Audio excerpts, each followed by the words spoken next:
yepi Amita pendwa ya vintu ifisume vyota bula kwibukisha Tana depotimo Wimbo wa temenu wa katongi Abazunga batita katongi Nagula kwibukisha kateka Kaibuku buna kapona Neseko siove pameso Yangwa umebaya Iyaba Iyaba ume Iyaba ume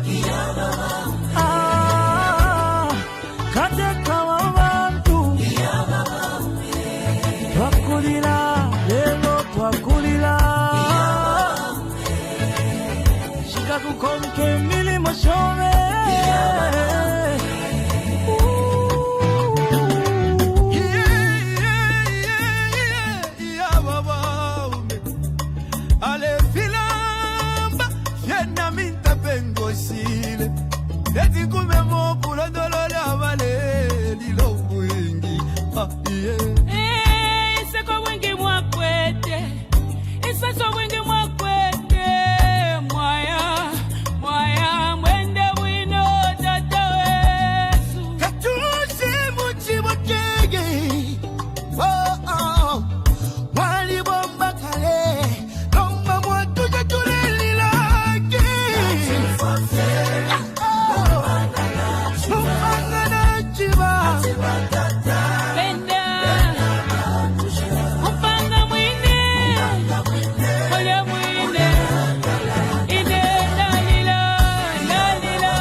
Sunday, 14th September 2025.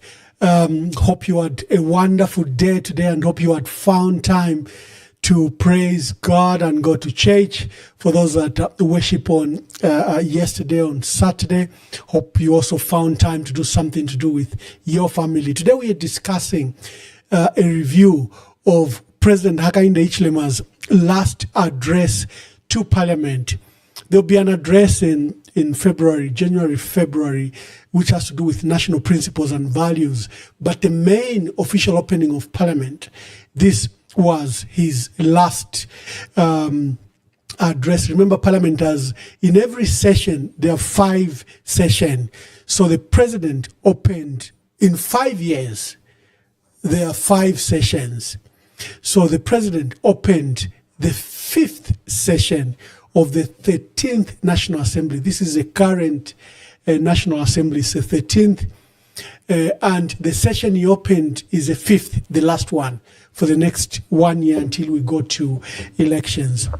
What was your reflection? What do you think was impactful in that speech? We have our own criticism. I think that is not different from the last 4 years, that it is anchored on a lot of promises and pledges, which is too late, because the president has a litany of broken promises that we are coming from. And his optimistic tone that the economy is on the way to recovery, that we are doing very well, we'll delve into that. Is that true? do these figures reflect reality? That's the purpose of today's address. But let me get from themselves. I need to hasten that I'll be joined by Queen Pumi. Madam Stumbeko will be joining me in this address. I gave her a request quite late, but I hope that she will join me in the next 5-10 minutes when we go full throttle into this debate. There are other developments that have occurred. The U.S. Embassy has just republished the executive order by President Donald Trump that there will be severe consequences for any government that unnecessarily harasses or arrests, detains its citizen. And remember, we have a young girl, Ethel Chisoni Edwards, that was literally hijacked over the week, on Friday from where she was having her lunch, and she's been taken away. People don't even know where she is. The trouble with the case of Ethel Chisoni Edwards, it's just not that she, government deems that she insults President Hakainde Hichilema. The trouble is, this is an American citizen. And why did the U.S. Embassy decide to republish the executive order that was signed recently by President Donald Trump? What are they saying? And you have a Zambian delegation going to the UN next week. A large delegation is listed to travel. The president is attending the 25th United Nations General Assembly, which has begun. It began on 10th September, technical meetings, official meetings, ambassadors' meetings. Ministers will be meeting next week, which culminates.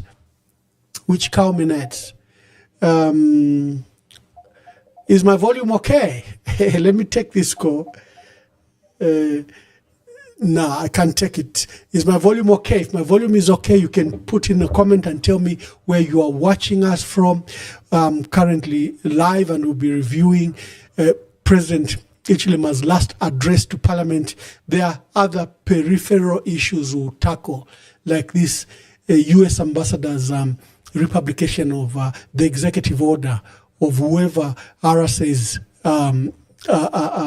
American citizens.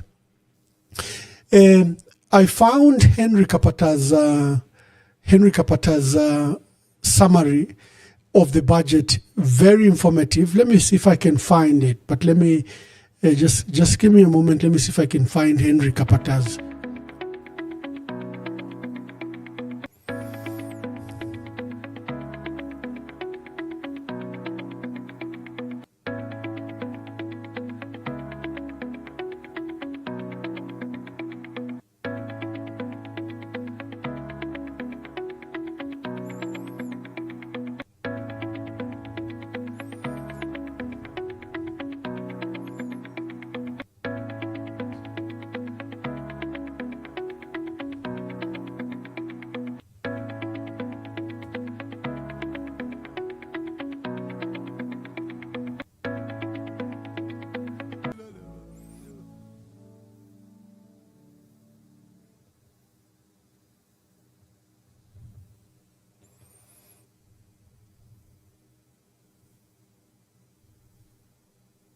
On Friday, 12th September 2025, President Hakainde Hichilema opened the 5th session of the 13th National Assembly under the theme Consolidating Economic and Social Gains Towards a Prosperous, Resilient and Equitable Zambia.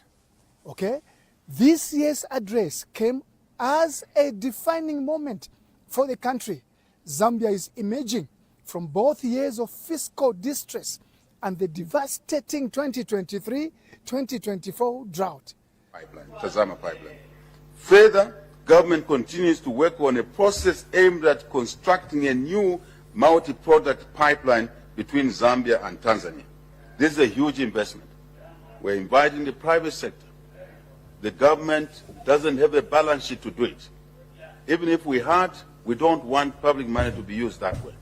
The president's message was straightforward. The economy is recovering. Agriculture is breaking records. Mining is expanding.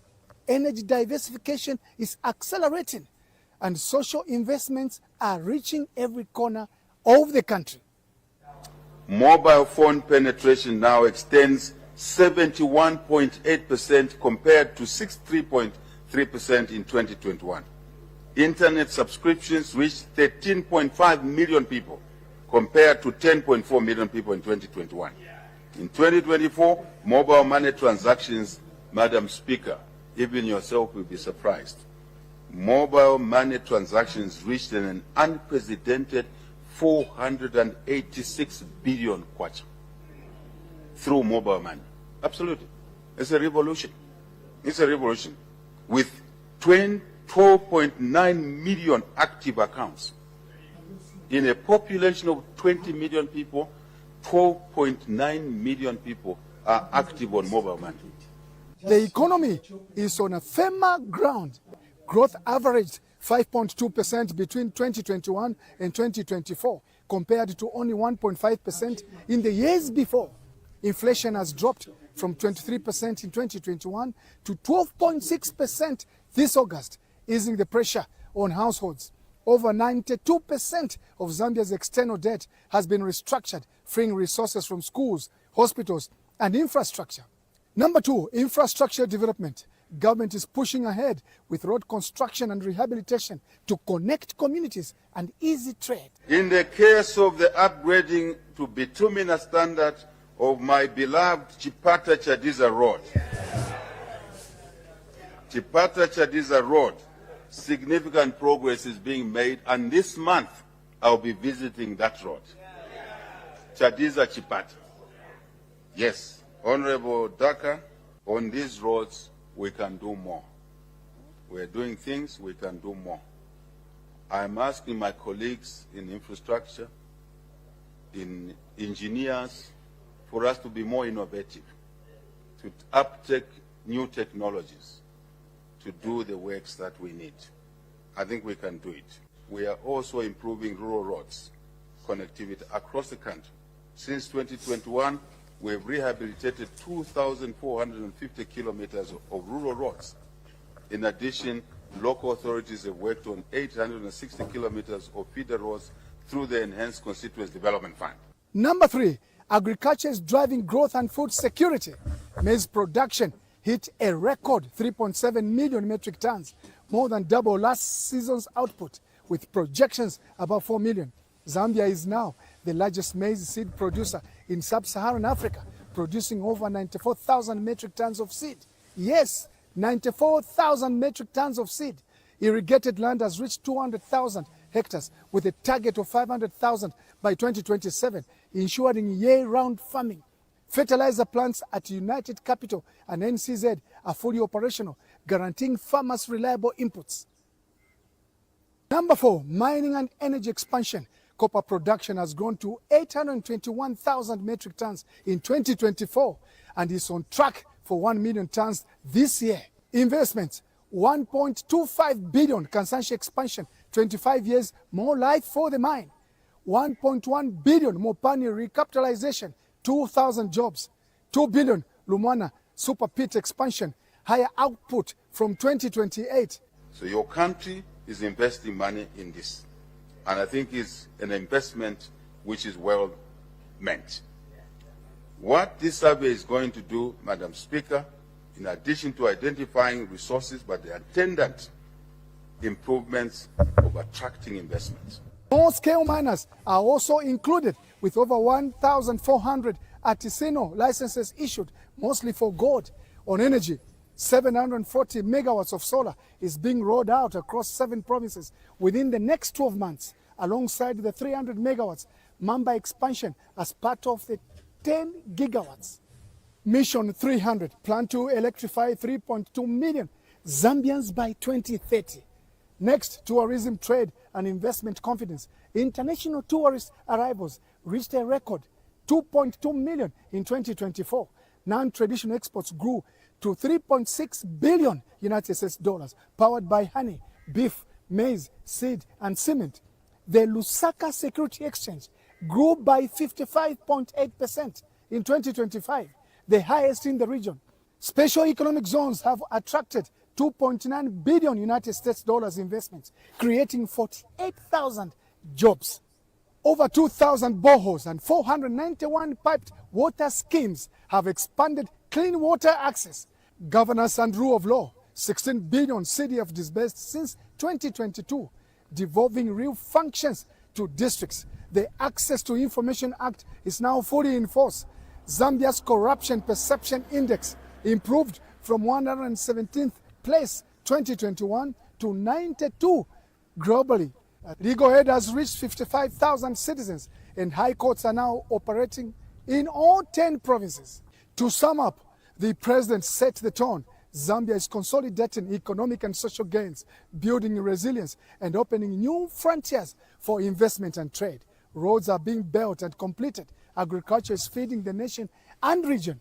Mining is attracting billions in new capital, and young people are being educated for a modern economy. This is Zambia's moment of renewal, anchored in discipline, opportunity, and a clear vision for prosperity.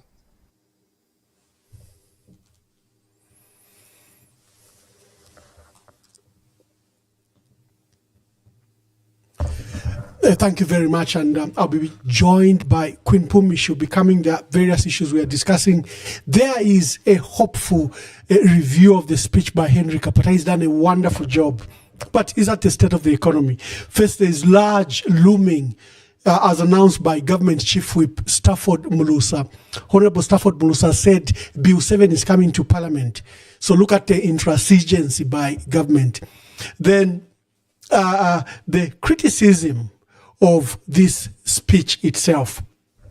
Let me just give my brief reflection before Queen Pumi comes in about this national address.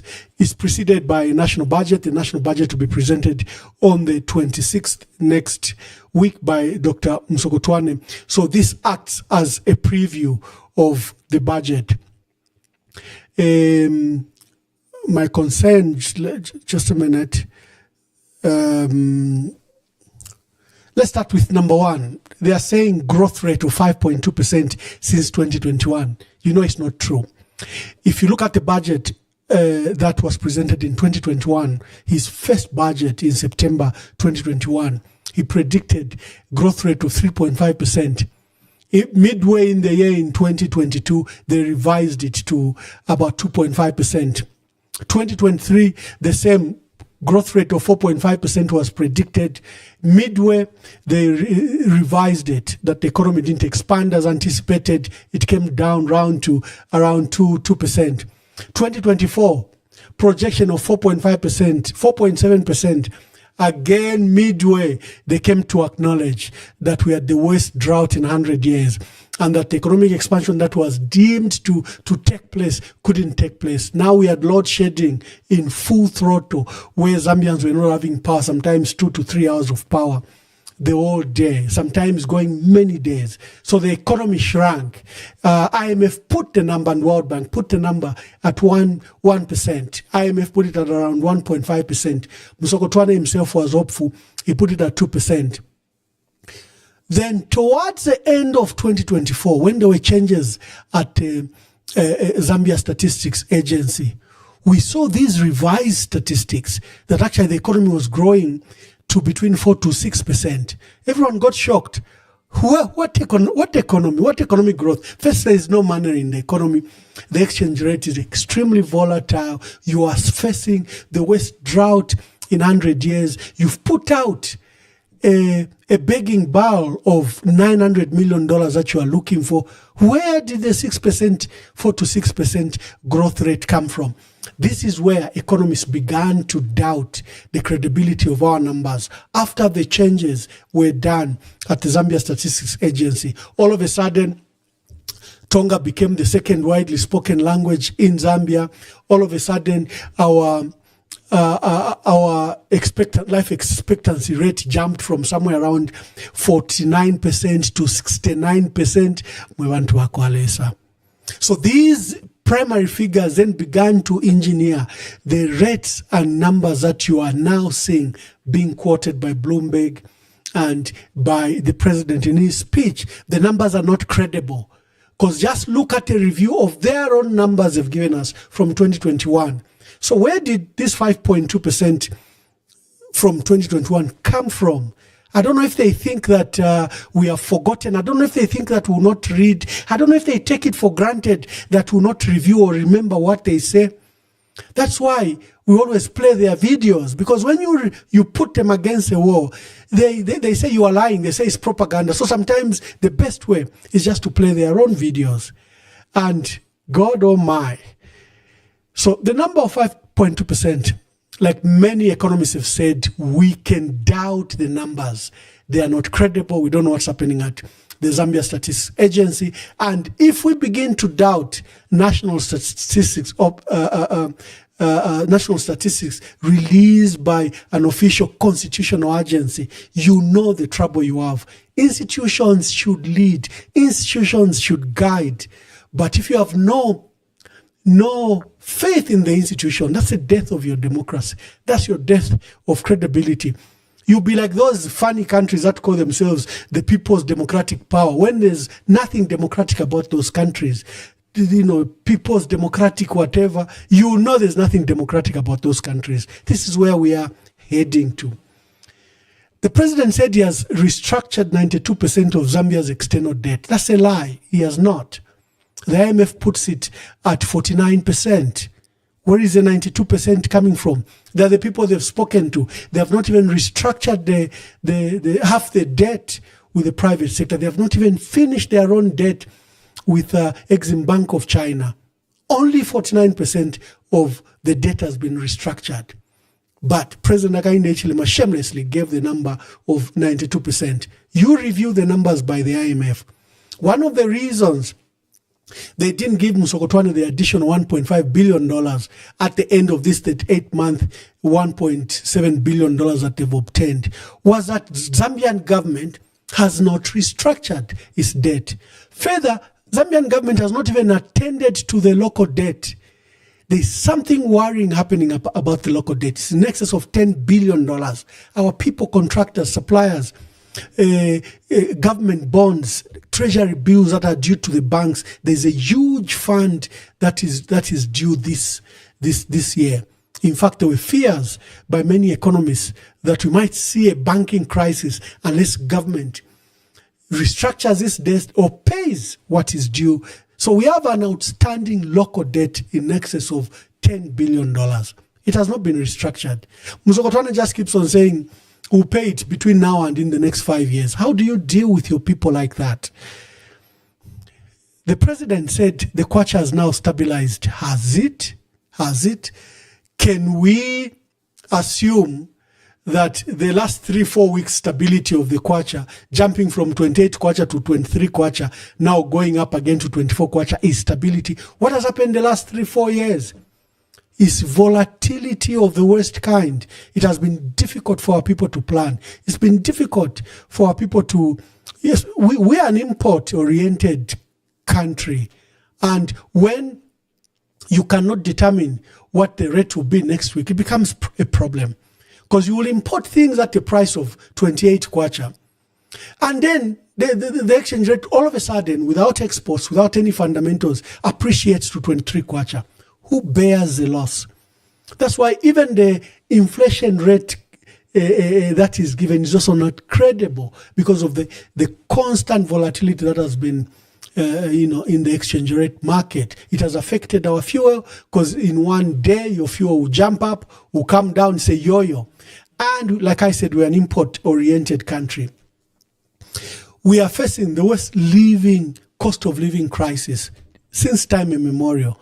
People have never seen this type of cost of living crisis. It's now hovering around 11,300 kwacha for a family of 6. And how much, for example, do our public servants get? How much do our workers from the private sector get? If they have to spend just on food alone, charcoal and electricity, 11,300. This is before they pay rent. This is before they pay school fees. This is before they buy clothes for themselves. They require 11,300. So you are facing the worst living crisis. And then remember the crisis they caused with maize. This is in relation to the agricultural sector, which they are boasting. First, they sold the National Strategic Maize Reserve, all of it. They sold it. And we were left without food. And then we had drought. And then the price of mealie meal jumped from 120 kwacha. It went to excess of 400, 450 kwacha. They brought in ZNS to import maize. Maize we are not supposed to consume because the maize importation from South Africa is GMO. There was no formal declaration. They even arrested Thomas Ziambo, for a journalist from Whistleblower, for exposing the import of GMO which they're feeding our people. And then they claimed it was import that was going to the DRC.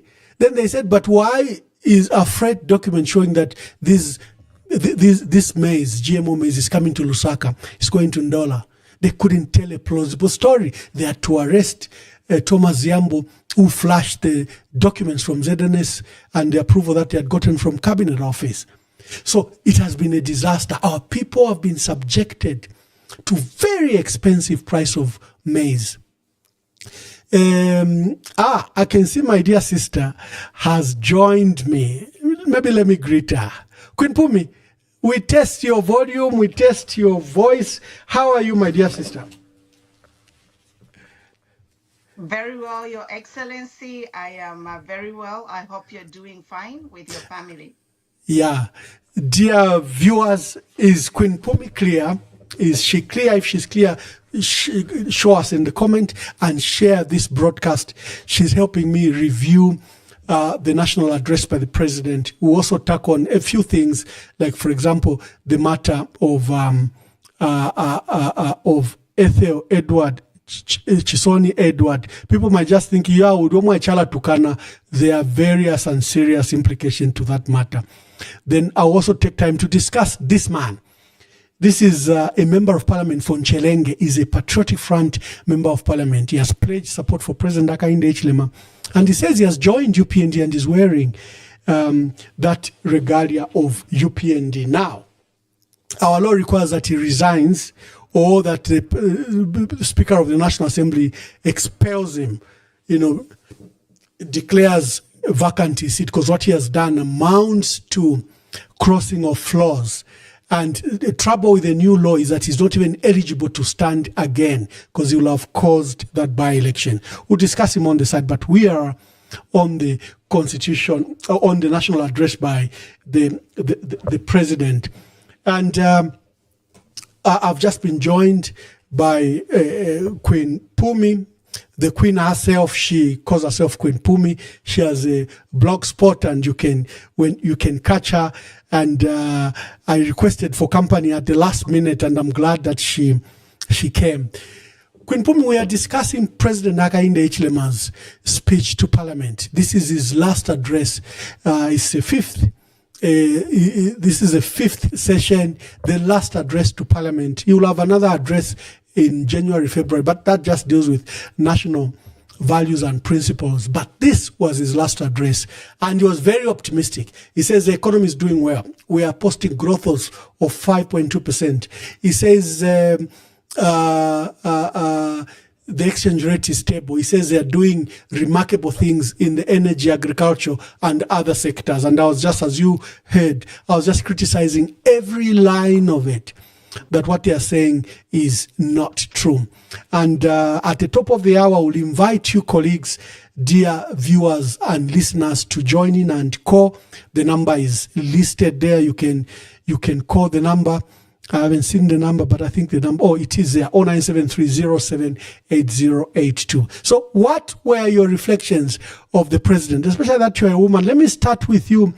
When you heard the president say that we shouldn't take matters to court, and then he eulogized the late President Edgar Lungu, with a lot of good words, and he prayed for the family, and he appeared somber about it, but it smacked of hypocrisy. We'll play his video and his remarks, but this is a man that has taken the family to court. He says we should never go to court, and why are they in court? And then the general review, his optimistic view of the economy. Let's start with you, Queen Pumi. Thank you so much. I am honored to be here. and to speak to Zambians on matters concerning our well-being, our democracy, and basically, I think our politics in Zambia have become a matter of life and death. On the issue of resolving matters out of court, as stated by the president, for me, I was just like, wow, is this the president talking or is somebody else? Because we have come to the harsh reality of accepting the weaknesses of President Hakainde Hichilema, and the major weakness or flaw is that he says one thing, and when it's the opposite that is actually happening. And on Friday, we saw this again. For those of you who doubt us, or those of you who are continuously praising the president, I think this Friday was another opportunity to confirm that the president will always say one thing, and then what is actually happening is the opposite. So I don't want to sound insulting, but we shall call a spade, because Zambia, we have a freedom of expression, freedom of speech, and we shall call it out. It's hypocrisy. You know, the president instructed the attorney general to start this case with the Lungu family upon one failed attempt. There was only one major failed attempt to repatriate the remains on, is it June 18? They never went back to have a serious conflict resolution. When the family decided to do what they did, what they planned to do to bury His Excellency in South Africa, Vaisa Pasechiro. So, and then it is going on 4 months. The case has no end in sight. And for the president to come and say, rest in peace, I think for me, that is like stabbing in the heart. I felt actually a stab to hear the president say, rest in peace. How can Lungu rest in peace when he's still not in his final resting place or temporary resting place? The Bible says, you know, ashes to ashes, dust to dust. We are holding the president's remain in some artificial refrigerator, whatever, wherever his remains are kept. It's actually very disturbing just to think about this whole situation. I wish the President Hakainde Hichilema could flip the coin and imagine if it was his wife, Madam Mutinta Hichilema, going through that. You know, I think empathy and sympathy requires us to flip the coin. Waivika munsapato shamnobe. Kwe batinga chaline. Nga bakashibandi na alifwa. Indi abakashibandi, she's fighting state machinery, national and international, to a point that they even want to turn the government of South Africa against this poor family, despite political differences, whatever cases they might have had with the Lungu family. I think it is time for the president to really walk his talk and do what he says. You know, in the olden days, vale umfanafe with a handshake, my word is my bond, is how they used to agree, and people used to, honorable men honor their word. How can you be a man of honor? Every day you say one thing and the next day you do the opposite. Apa mulelanda fimbi if ni fimbi. So it's really disappointing, coming to the issue of the president saying they are going to build three new airports. Again, I was like, wow. I even posted this on my page to say, how can you say you are building 3 new airports when a simple road from Lusaka to Kabwe, which was fully funded with NAPSA, money and you are collecting the tolls, you have failed to complete it in 4 years. Now, news has it that only 30% of this road is completed. And when you run the numbers, nowadays we live in a digital world. If you even put it in an AI, it will tell you that 275 kilometers will take less than a year to build when fully funded. And it's not a complex road. We are not blasting tunnels like in Switzerland or in a mountainous zone. No, it's a straight road which in countries such as the USA, they even give incentives to road whatever engineers to say, if you finish this road in a breaking time, for example, this road was supposed to be completed in maximum 10 months. They could have told them, if you complete this road 10 months earlier, we are going to give you so much bonus. So the crews, they work extra hard to make sure that they complete that road in a time so they get the bonus or at least the target finishing time. Now we are talking a major road between two industrial cities to the capital cities. Copper belt, connecting the copper belt to Lusaka. They have failed to do it in 4 years. And then the president can say we are building airports and people are clapping. Now I want to bring you to the attention that less than 10% of Zambians fly.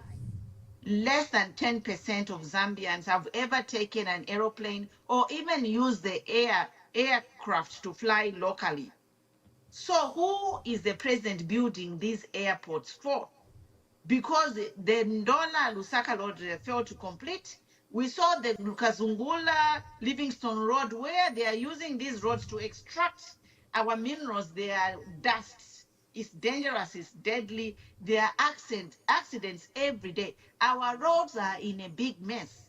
So for the president to come and say he wants to build an airport, 3 new airports, when less than 10% of Zambians use airplanes as a mode of transportation, is just a confirmation to say this is a government of elitists. Kashunga kuchwalanda shad. Government yaba finondoro, government yaba 1%. You know, he just thinks of the rich people who can afford to fly. You know, even himself, he flies from State House to his house for lunch. Mamona, he flies, he uses a chopper. Instead of making that road connecting State House to his personal house, ngabari panga freeway paya. Pakti ngabari ngira pofye boom, vafika. Now, if he made a freeway between State House and his house, it means even all the other citizens will benefit because kuti varendera pamusebodya.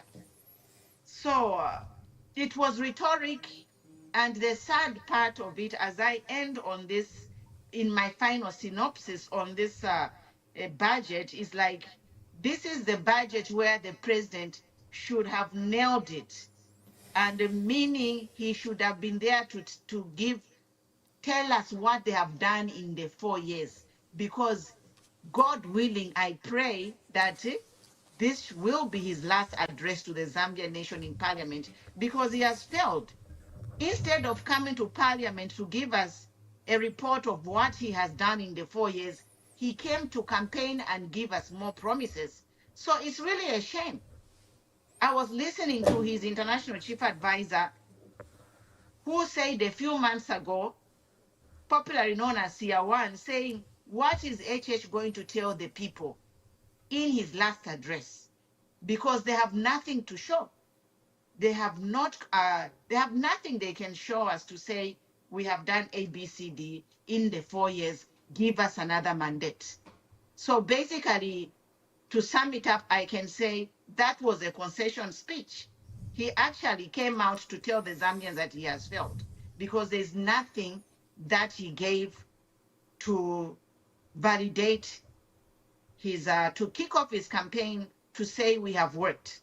He came with more lies and more promises, and we can see through the lies. So I think maybe if he just came clean and apologized to say give us more time to fix what we didn't manage to deliver our promises in the next term.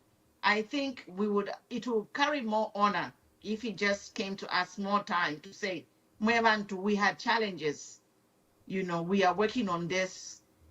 Even if he just came to make a statement to say, let me cancel load shedding so people can have electricity in the last year.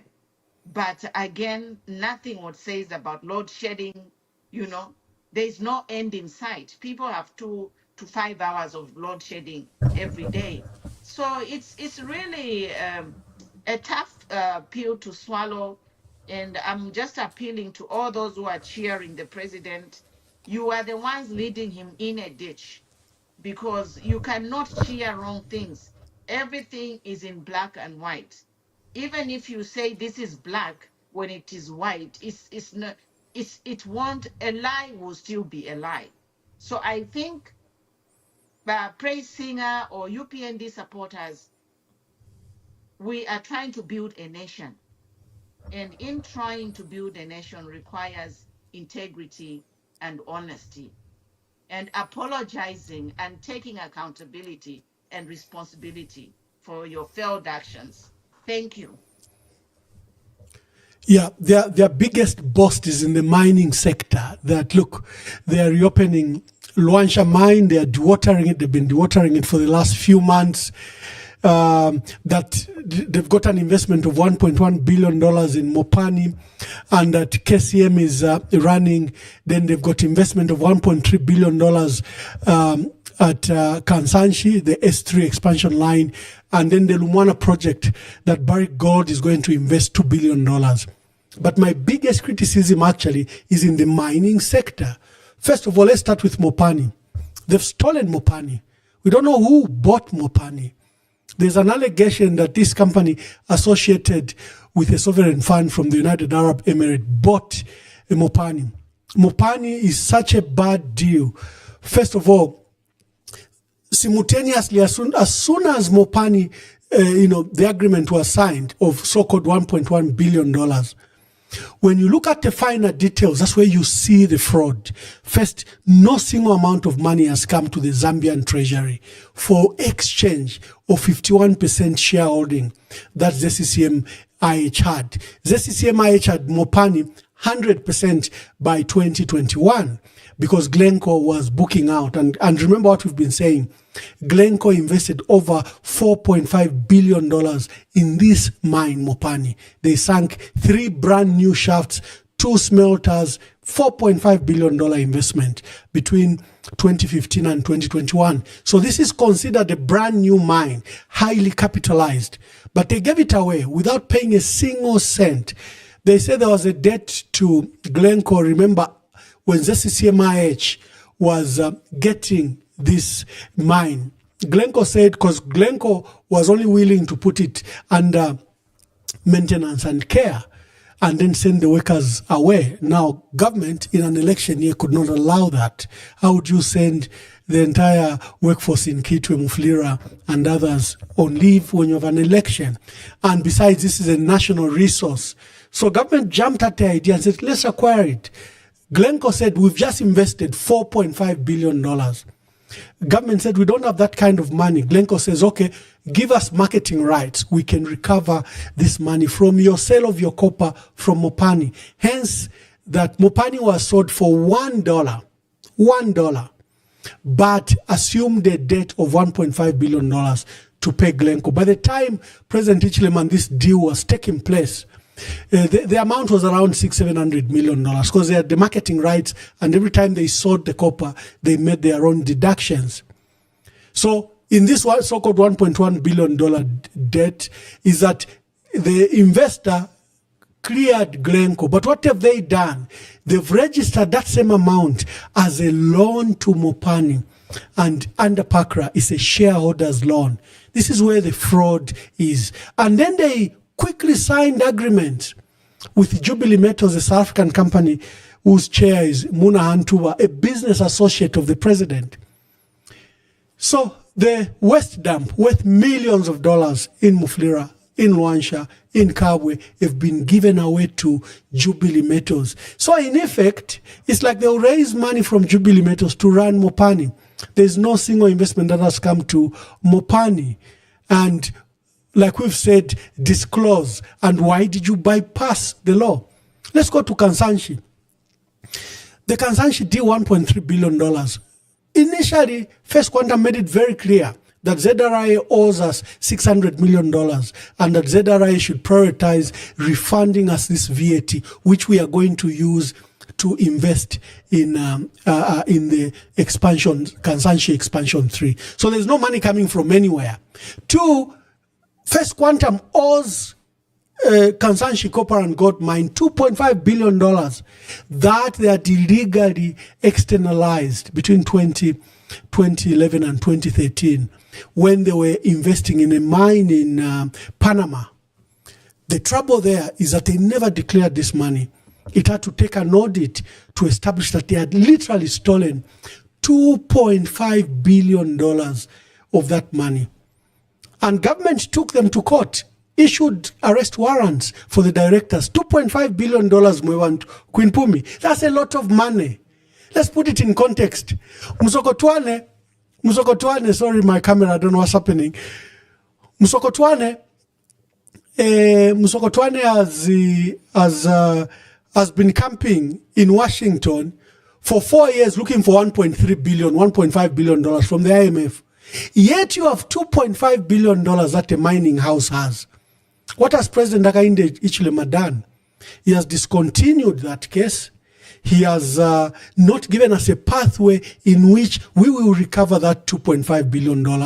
Further, he has even removed the shareholding of ZCCMIH in Kansanshi. Those shareholding of 20% have been converted to a mineral royalty payment of 3%, 3.1% annually. What this means is that ZCMIH and the Zambian government can't sit and object to some of the decisions. For example, First Quantum wants to sell those assets in Northwestern Province. You've seen the advert in Canada, you've seen the adverts in the UK, and we've talked about them. So ZCCMIH cannot object because they are no longer shareholders. So the so-called deals are littered in litany of corruption. KCM in Chingola, another big disaster. Vedanta didn't pay taxes for 20 years. Vedanta cheated taxes and revenue every year. They're among those companies that were listed as exploiting Zambia when it loses $3 billion a year. Vedanta was a bad investor. It engaged in mining practices that degraded the assets of KCM. So when government, following an audit, because we're not paying taxes, they owed over $1.5 billion to ZESCO, NAPSA, contractors, CEC, and others. Government chucked them out. This government made them come back with no pathway, for example, of how they will pay $800 million that is owed to ZESCO and others. So the decisions are very bad. No matter the choice of good words, where they say we've reopened the mines are, there's investment. When you look at the details, it's something rotting. Queen Pumi, your dear brother here said Zambians are lazy. This is the Attorney General, Murilo Kabesha. He says they will just rather eat while seated. They don't want to work. They're just lazy. Murilo Kabesha. When you saw this headline, what was your thinking? What did you feel? What came to your mind?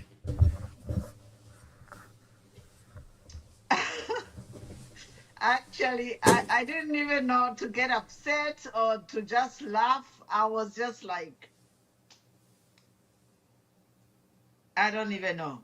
But I think that this government have taken Zambians for a ride. You know, the amount of disrespect by the government officials to continuously insult 21 million Zambians when they came to promise to make Zambia into a land of milk and honey, but instead of them taking responsibility to blame Zambians, we have seen Bakabesha is not the first person to say it. Even the vice president herself, she said you would die poor, you know. So I think really we see a government of using reverse psychology on Zambians. I think this is a reverse psychology tactic where when you fail to deliver your promises, now you want to blame the Zambians for being lazy, for not working hard. How can you work hard when one, you have no power? For some reason, other countries deserve our power than ourselves. So you have taken away the power for the SMEs, and then this is the number one direct form of employment, self-employment. Because government, you have failed in the 4 years to create industries or even to create projects. Let's say the government decided to on a project to say, let us uh, improve all our roads, resurface all our roads in Zambia. That is employment. We would have employment from Kasumbalesa to Kazungula, from Nakonde to Mongu, Kalabo. All the youth in those areas will be employed in this road project that the government will initiate. Let's say they initiate or feed Zambia. If they have farms all over Zambia and employ Zambians, we will not have ZNS officers shooting youths over 5 bags of milli meal to try and earn a living. There is news going around that 3 youths were shot over 5 bags of milli meal. Like, honestly, Vakabesha, how do you want Zambians to survive? You yourselves, you are the masters of selling. Mulashishama Laiti, ambassador here is just talking of how our minerals are being mined and given literally for free, looting, fisendeni. And you dare call Zambians lazy? You will remember your words. You will remember your words, Vakabesha, because Vakabesha, already you are at the center of controversy in this ECL family burial case. I want to comment a little bit on this mining problem that we have in Zambia, which you have just highlighted, Your Excellency. And the president, I'm talking about this in relation to the speech. He said Zambia is moving towards producing 3 million metric tons annually. Is moving, you know, like, okay, we are done with using these smart words to make us think something is happening when nothing is happening. We don't care, you know. I don't care if they produce 10 million metric tons of copper or zero, because we are not benefiting anything. Coming to our last live last week, that's why even Professor Kasonso was saying, to fisa my mind. We don't care whether you produce 0 metric or 1 million metric tons, because Zambians, we are receiving 0. Now, these same companies, you must be all aware that some of these mining companies, they are being sued in their countries where they have registered these companies for tax evasion. I'm not sure if Glencore is one of them, but a number of these mining companies, they were sued here in the United States for trillions of dollars over evading taxes in the countries where they're getting these minerals from.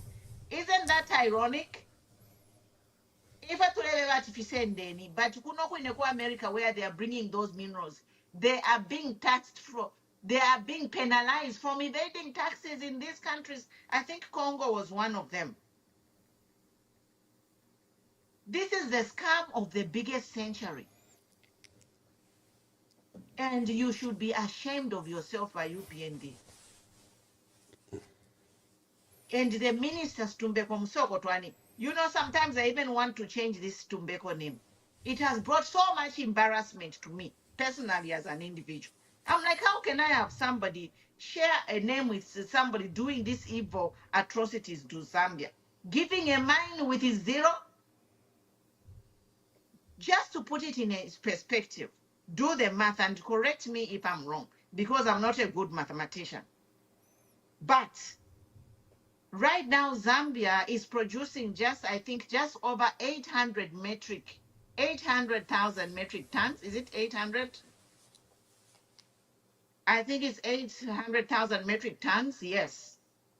We are producing below 1 million metric tons of copper. So now if you multiply that by the current prices of copper are the highest on the market.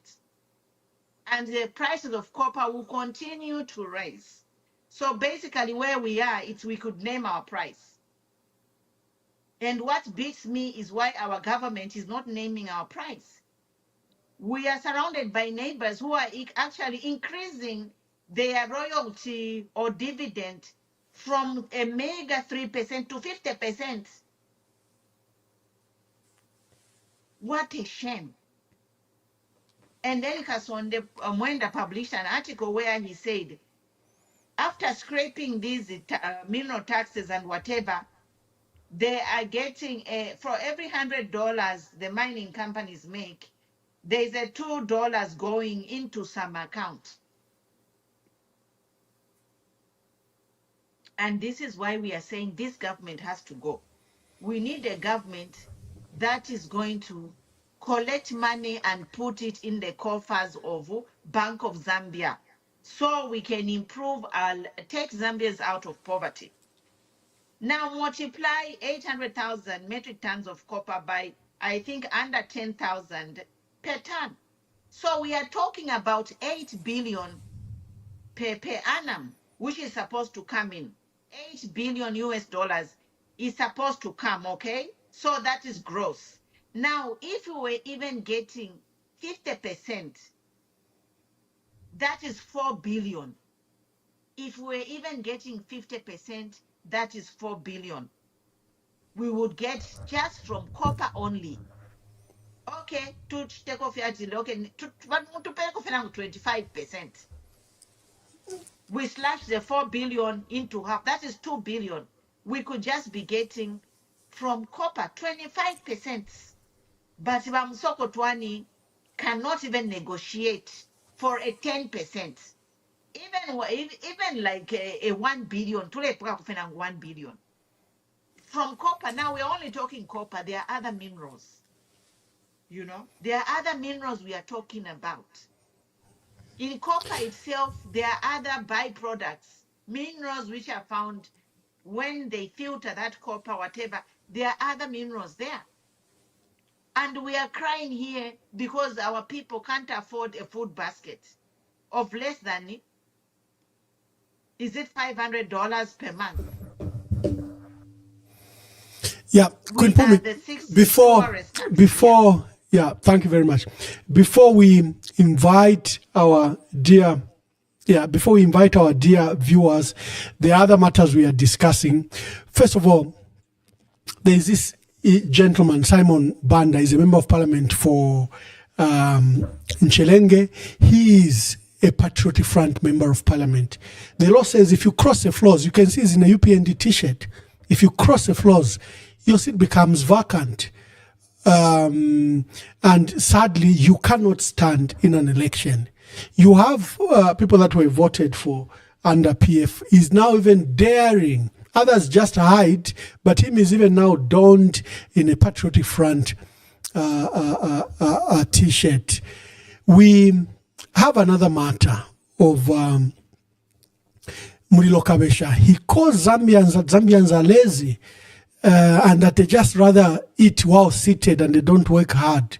And Queen Pumi has gone to a large extent to demonstrate how Zambians queue up for jobs that are not there, how they try to engage in entrepreneurship, and they are killed by ZNS and other people. And today, you can have a senior government official, without even apologizing, call Zambians in their general context as lazy. In other countries, this man will stand fired, I can tell you. Then we have this man, Mulusa, is a chief government spokesperson for the UPND and for government. He says Bill 7, that proposed constitutional amendments, is coming to this session of Parliament. Now, remember, the Constitutional Court has ruled that this bill was brought in unconstitutional, and the president broke various articles of the Constitution in his approach to bring this matter to Parliament. Madam, the Speaker of the National Assembly, Nelly Muti, also has been issuing various statements that she's waiting for this bill, you know. And then, of course, we have the president who's discussing this hopeful budget, hopeful speech. It's his last major presidential address to Parliament before we go to elections next year. You can call us on the number given. We are opening the phone lines. I am privileged that I'm being helped by Queen Pumi, who is with me here, and Queen Pumi has joined us, and she should be able to help me with this. I've got another request. We'll let you know if another person comes in. But so far, Queen Pumi and myself are reviewing the presidential address. So when we come back, we'll take your phone lines. Besides that, Madam Speaker, we should not rush to court when we have a challenge, even at a family level, business level, government level. Court is the last resort. When dialogue is challenged, court is the last resort. Madam Speaker, I have to emphasize that so we don't get mixed feelings in this House. KCM has paid off a large number. Yeah, so we are taking your calls now. Madam Queen Pumi is with me here. The Queen herself, she's here. She's helping me. We seem to have the first caller. Hello, caller. Please tell us your name and where you are calling us from. Good evening, Ambassador Munkonge from East London. Oh, yes, Munkonge. Please make your contributions. Ambassador, ndefo kuranda pofe pali mining. Kulingana nesho na mwene. So inetali mpesha sana mano. Idio wa PF government wapokele ma mines. By then ali kopa beoti kuchiria bongwe. So roba ishire poka lama mines babika kuba liquidate ba government. Bagisa abula ba ama miners kubeta no kubeba kwa bati bara bapera ama benefits. Baba bapera ama benefits. Ama benefits yali mu phase. Bambi bapokele 2 times. Ero bambi bakweteshingi bapokele 3 times. Ero baba sign shana new contract. She ama benefits bapera ama miners. Ni mpia bambi okupanga pali ile nshita bapokele kuli vendetta. Then nama contractors na bena baisa babika police te pali na bakabusa by then bali ba contractor. Wonse babapera ko. Mama zero baba pere shire mpia abantu bali kula mayanda towards number my election. The last payment yalikuwa December and April. Then August had my elections. Elio ku nchanga kwali basmeote kurusa kwali ba concentrate ikuru. So bali mbire paying yali pasafes tayari panchi bali bikere pali zevu. So government pali ile istahali sapanga impiyeshingi sana ora yali kwetera direction kuma miners no kubebo ko bati batekanye because aporo bapoke chichipe bajama benefits baba pera abantu bali kura sana mayanda kutumwa ipusha bambi bali istafya mayanda bakonganya pono kubumba then basapoka na mpani number after time bale pera bashmai na benefits ba UPND bali against English man pay them benefits. After UPMD as some government, na lishadira sana. Usheshire mpira liquidate hapa ngire. na ile production ya KPRF mapano ile alipa surface nyingi sana inga panga sana mpie shingi because previous government bena bali pekenyo ko bati barapwisho enkongole shama contractors bali ashire ko enkongole oyu vendetta nomba bamubwesha nomba ngashire mpia ba government bapere bali ababumfi ababarebo mbapali inwishta na shire mpia bapere ama contractors obwafiriro okupera oro then na ile kopa ingi ali pa surface production oro ne mpia sho bapangire kopali yinshta nomba fyonse fya yakuisa because government yasa afuma profit arestekero ko bati ara afuma poinare panga ama program for future programs tabare panga tyo ifoto ala yao nomba after baisa ba government babose shauri omuntu ingarama nomba babose shauri omuntu ama mines nomba ngali ama expenses ya bombere government yinshira abamwafu ako feyo ino waisa mufili muri fyonse fe na kuikara pofe nangu chaba shani nangu impia shire previous government kopa ile alipa surface nyingi sana orone mpia bashitishe kopa ishali mkofa ni reporting shibapera finshi fya chitika na lishalira sana. Okay wa Munkonge. Okay. Oro then abantu nabena beruke because during PF government they pusha ko bushe haviki yaba kuisa because haviki contractors barabale kula kuna manda bale panga ma drainage system abengi imisepera paronde myaba Mwamba bali ishiba bricklaying ukupitira kuli ba haviki civil engineering because ama projects tayari ikala na mwapa chambe shapali headquarter wabarumendo bale pitara before kwamba fe mansa everywhere Zambia ngatabale pango mseboni shwale panga drainage system mumbali ya matamaki nomba wonse baraba haviki yabali busy fyonse yarama activities yari chitika abantu bafuye batontonkanya nefile chitika pali ino nshita biraba bepafi batontonkanya sana PF ofe bale ikala na abantu bakwata ama CV time yaba PF ukupitira kuma contractors banje beko banjite challenge bali 4 years musepera nisho kwete po CV na nguku ishibo kwensha skaveta because misepera isha kwata ama CV shire bombalimbi outside Zambia isha bombere na ba AVIC ukupitira muri ba PF nomba pali ino nshita so misepera shitontonkanye pona abantu bera support afi blind finto fyali ona ikaba Mwamba totera mkwani. Thank you very much. Thank you. Mr. Munkonge is emphasizing that the liquidator for KCM paid outstanding terminal benefits. And he's also talking about the work that was going on, the PF were making, building infrastructure. He says a lot of people, earned skills such as bricklaying. Thank you, Mr. Munkonge. I've put on the screen there, President Donald Trump has signed an executive order that establishes a designation for state sponsors of wrongful detention, and the U.S. would punish countries that illegally detain U.S. nationals or take them hostage. If you see what has happened is that there's a young lady, Ethel Chisoni Edwards, who's been detained. We understand she's an American citizen and she's been detained in Zambia for offending cyber laws. She said to have issued these videos while she was in America, but they've detained her in Lusaka.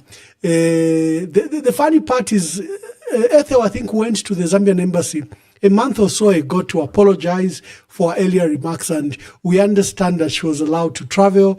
She was actually even, there are a lot of issues, but the serious issue is that the U.S. Embassy in Zambia has published that executive order. The punishment will include, if you detain an American citizen, will include travel restrictions, sanctions. There are a lot of things that you can do. So kutumule mwana fiati yo na bashita detain ka Ethel yo kala tukawa kateka. The sanctions are severe if she's an American citizen. And freedom of expression is a fundamental issue in our country. The lines are open. You can call. You have this man, the Attorney General, Mulilokabesha, who says Zambians, you Zambians, Mulibanangani, at Mulibanangani, fear, Tamfoyo Kuamamfo, Vena Mukala Mulelia. I don't know where he's coming from, we have this matter of our MP for Patriotic Front for Nchelenge, who has defected. As you can see, is wearing a PF t-shirt. His seat must be declared vacant. And we have the issue of the national budget, national address by the president. You can pick any of those subjects. Queen Pumi, let me invite you as we take more callers, but let me invite you if you have any remark by the previous caller. Or any of the subjects, whether it's an issue of Ethel Edward or it's an issue of this MP, you can pick whichever. Okay, I want to talk mainly on two subjects on this Bamulusa crossing the floor and this Bill 7. I think the Bill 7 is a big issue because the Concord ruled against it and gave guidance to the UPND government on how to reintroduce this bill. So they were given clear guidance by the Concord that it must be people driven. The people must initiate this Bill 7. And Bamulusa, I think we are seeing a trend in Zambia where, and this trend has continued to grow. It's not only starting now, but now it's just so obvious, like members of parliament seem to forget who put them there. Members of parliament, they are just throwing away. They have forgotten why they are there, drunk with power, and they are standing with a government who wants to impose their ruling themselves on the Zambian people, Paga 2090, with this Bill 7. Now, Bill 7, fellow Zambian, it is very dangerous, and we must do whatever we can to make sure that this Bill 7 remains dead. It is nothing. Oh, Queen Pumi, sorry. Just let's just take some calls. Okay. This is Dr. Simon Mwale Nchelenge MP, who's is a Patriotic Front MP, but see what he's doing. Hello, caller. Please tell us your name and where you're calling us from.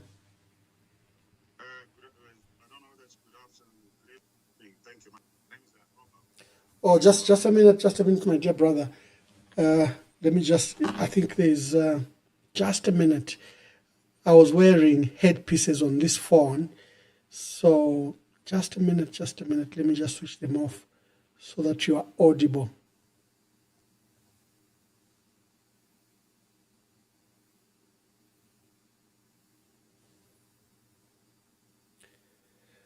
Okay, caller, please make your contribution.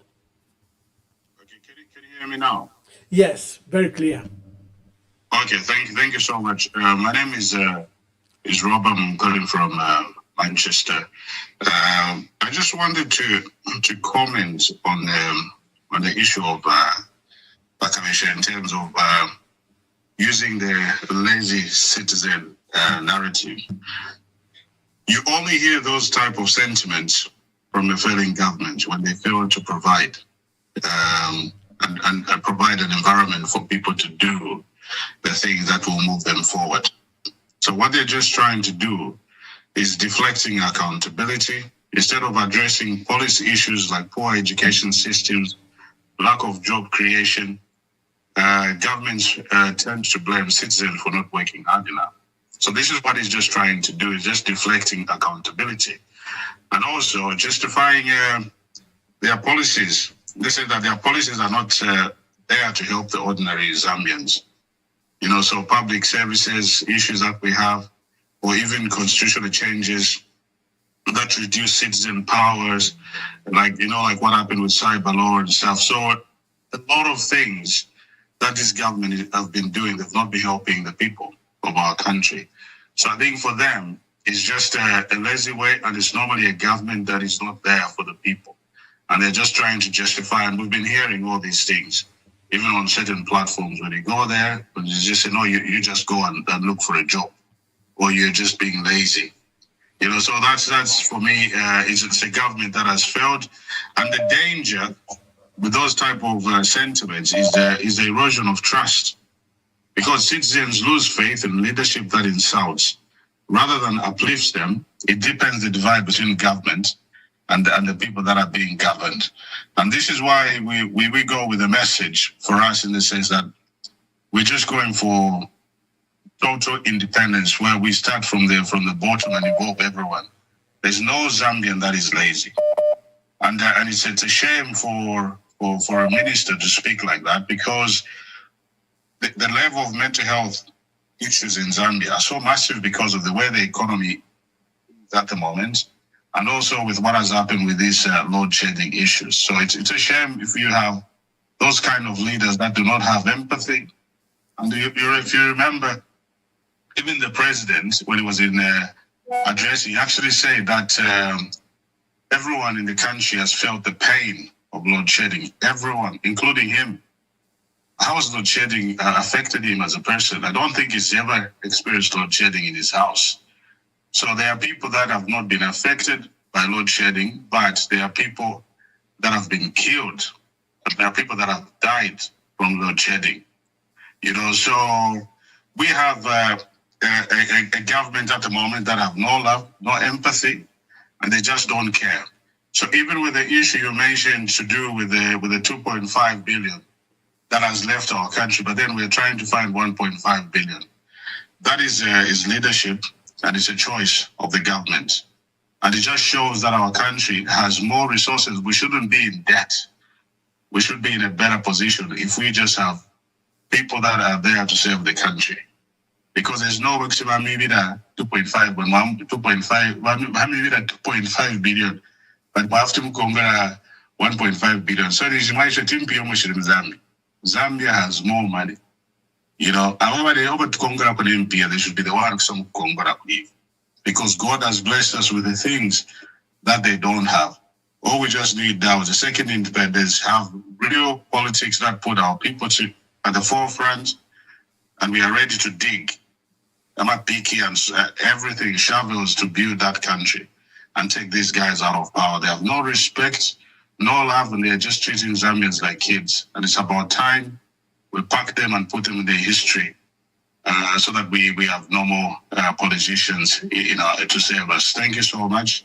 Thank you, Robam. Indeed, Independence 2.0. Robam says this is a fight for independence. Hello, caller. Please tell us your name and where you are calling us from. Good evening, Ambassador Mwamba, and good evening, Madam Pinpomi. Zephania is my name. I'm calling from Lusaka, Zambia. Indeed, I concur with the previous caller. We are in Independence 2.0, where we must fight this regime which has brought shame into Zambian sovereignty. I want just to speak about what Kabesha said, that yes, Zambians, we are lazy. Yes, he's going to call us we are lazy because we gave him job, because Zambians, they woke up early in the morning to give them job when they had nothing. Today they have made money. They can even call us Zambians are lazy. 2026 is coming, and we are going to show them that we'll be lazy voting in that ballot box. Then the other issue I want just to talk about is the issue of the speech of the president. I also analyze it. It's about 250 something points, which is about 53 pages.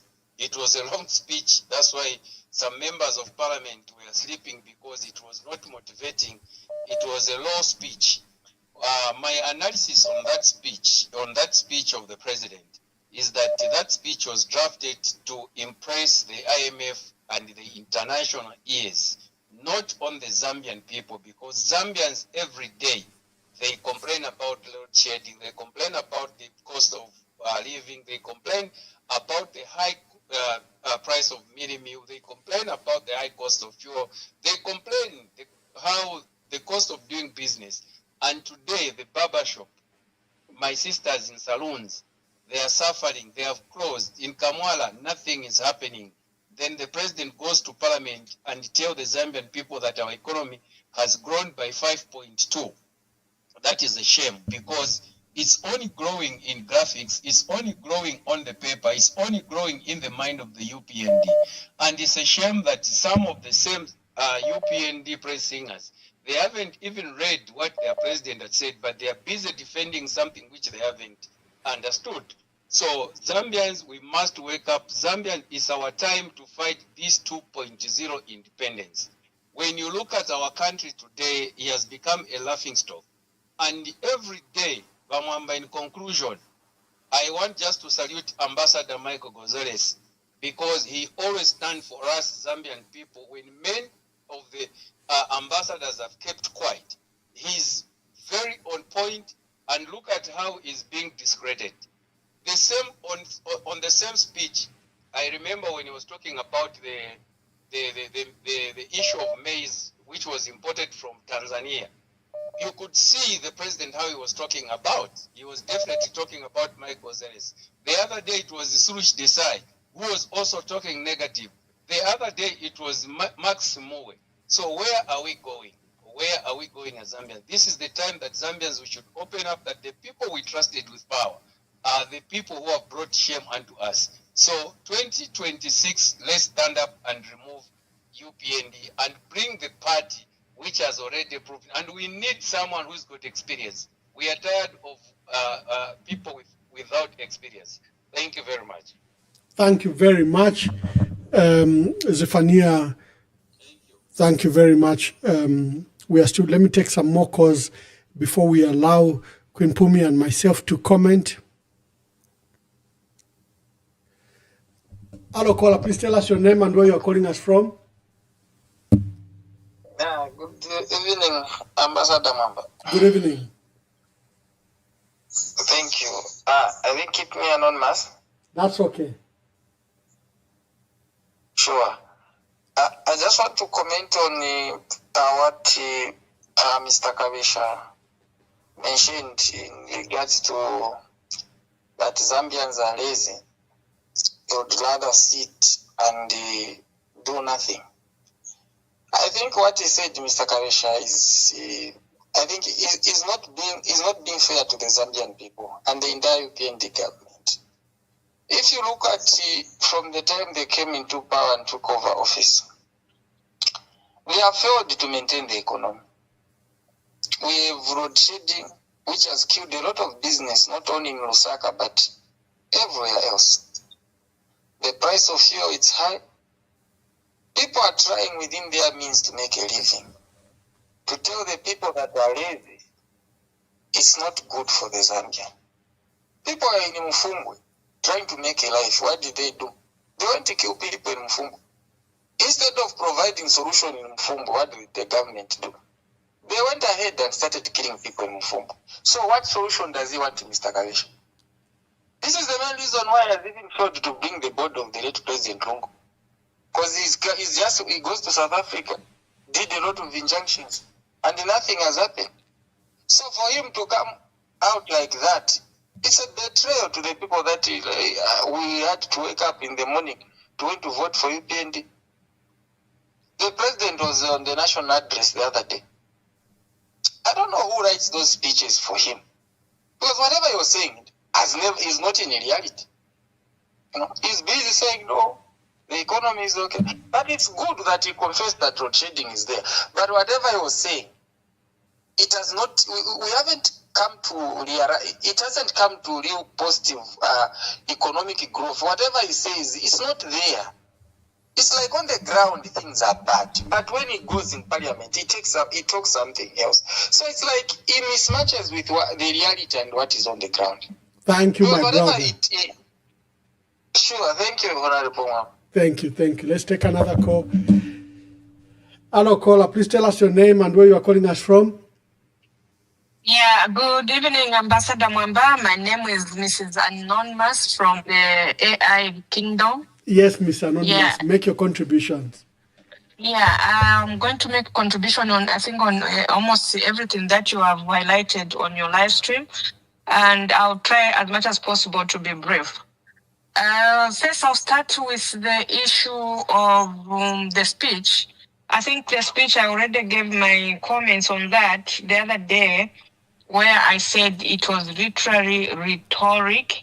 And having further gone through the speech, read the speech, I realized that actually, when you look at that speech, it's in tandem with what I'm going to inform the Zambians that is some kind of a campaign message that the president went and did in parliament, and it's in tandem with what we've come across as some of us who do a lot of research, with a document which I'm going to highlight, being entitled as the UPND Strategy 2026 election, something like that.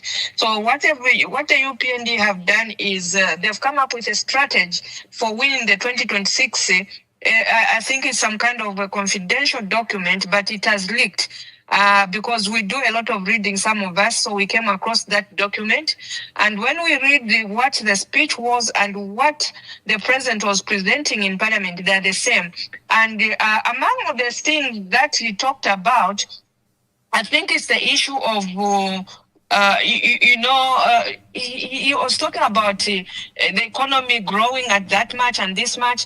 Like you rightly put it, that is a projected number which people sit in boardrooms, come up with assumptions from wherever the assumptions, and if the assumptions you don't agree, whatever assumptions you put in, and you come up with that projected number, and then you want to run with that projected number as the growth for the country. When in reality, when you look at what are the driving factors of that 6.2 that talking about, you realize is that talking about rebound in mining, rebound in agriculture, rebound in service. When you look at the rebound in mining, what are we talking about? There's no revenue there.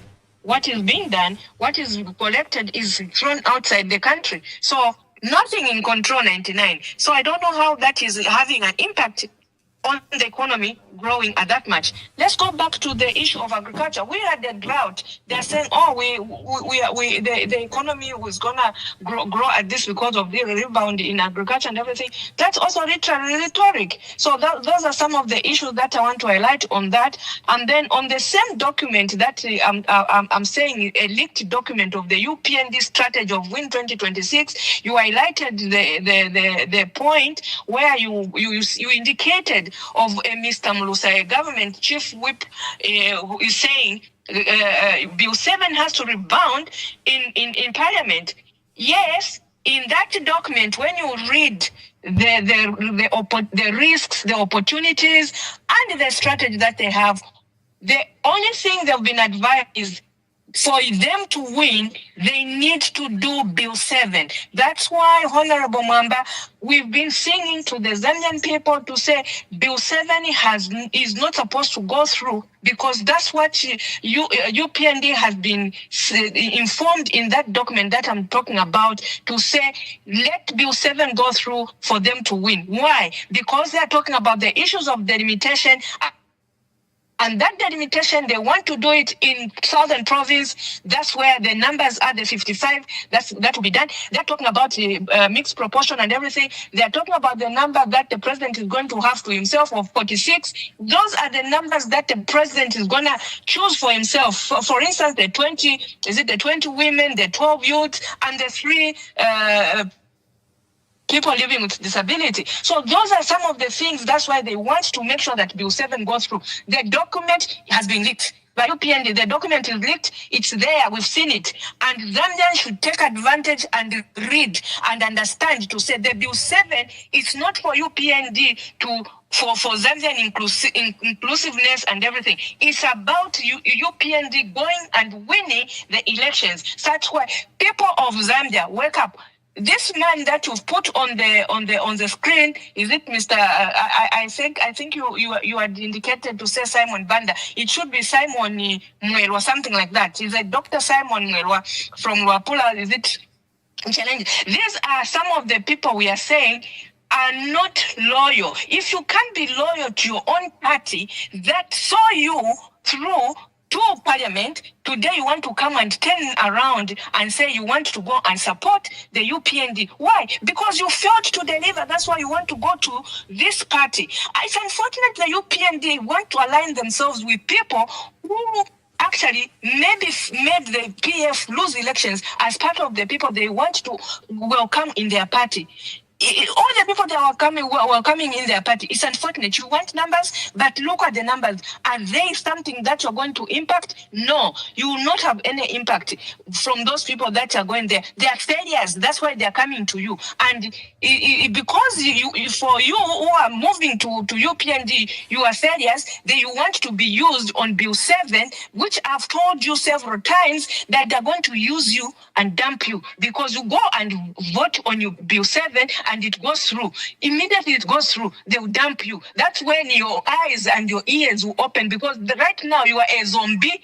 So those are some of the issues that we need to highlight to these Zambians. Thank you, my dear sister. You are right. It's Dr. Simon Mwale, Nchelenge MP, Yes. Dr. Simon Mwale. Yes. Okay, thank you very much for your insights and thank you. Let's take another call. Caller, please tell us your name and where you are calling us from. Hello, caller. Hello. Yes. Please tell us your name and where you are calling us from. My name is Elia, and I'm calling from America. Yes, Elia. Make your contribution, my sister. How are you, Mr. Mwamba? And how are you, Queen Pumi? We are well, thank you. I just want to talk on Vakavesha when you said that Zambian, they are lazy, so they have not created any jobs, and our teenagers are suffering. There's people of Zambia, they are suffering. There's no jobs in Zambia. So how can Mr. Kavesha say that people of Zambia, they are lazy? We have the youths, the teenagers, they have finished their school, but there is no jobs to do. So how can they do work? How can they do work? So Vakavesha mwaferuka. Beyonce mbimuto kwamba Vakavesha, now I'll use even my language. Mbimuto kwamba Mazambia ni batoro. Inchi tonshumu achita create shiri inchi tonshumu achita create o government yenu o wakainde. Amana mukwamba kwamba bantu batoro tabazandi kusebenza inga basebenza buti kuine nchito. So Vakavesha wakainde mbimuto kuchita teshi bintu bibotu. Maminerozi mutokuja instead maminerozi alia kuma mining mutokupanga mupange mali chite create nchitosha kwamba Mazambia ni wakusebenza umwe mutokuya kuja kuma foreigners ma gold maminerozi onse amana mutokwamba kukubonya okaiba Mazambians bajimi baina mano ubatazandi kusebenza vantu inga vasevenza kuti kuine nchito Vakavesha omwe muri varenje na muri vairachi na muri vatonga chizhi but ndizhi ndakamuterera mutokwamba chitundu chira vantu inga vasevenza kuti kuine nchito mwaferuka vaechecha muvweo umwe mwakeza muzambia momo mwachita reject reza amana mwanka kuambira vantu vatakupempera reza ewaro reza wamuchita reject vaechechi kuina mbimu achita mu government mwenu mwakeza voka isatana kuiva kuzona uro kuyaya mbimu tokuchita mu Zambia tatumizandi Mazambians bonse tatumizandi so muvweo wa bu president mbuli twamukusha pa bu president muvweo so thank you very much Mwamba. Thank you, my dear sister. Wonderful. She's spoken her heart. Hello, caller. Please tell us your name and where you are calling us from. Thank you very much. This is Joe calling you from Lusaka, Zambia. Yes, Joe. Yes, Ambassador, thank you very much to have this opportunity to speak out of this program. So, Ambassador, the thing is this.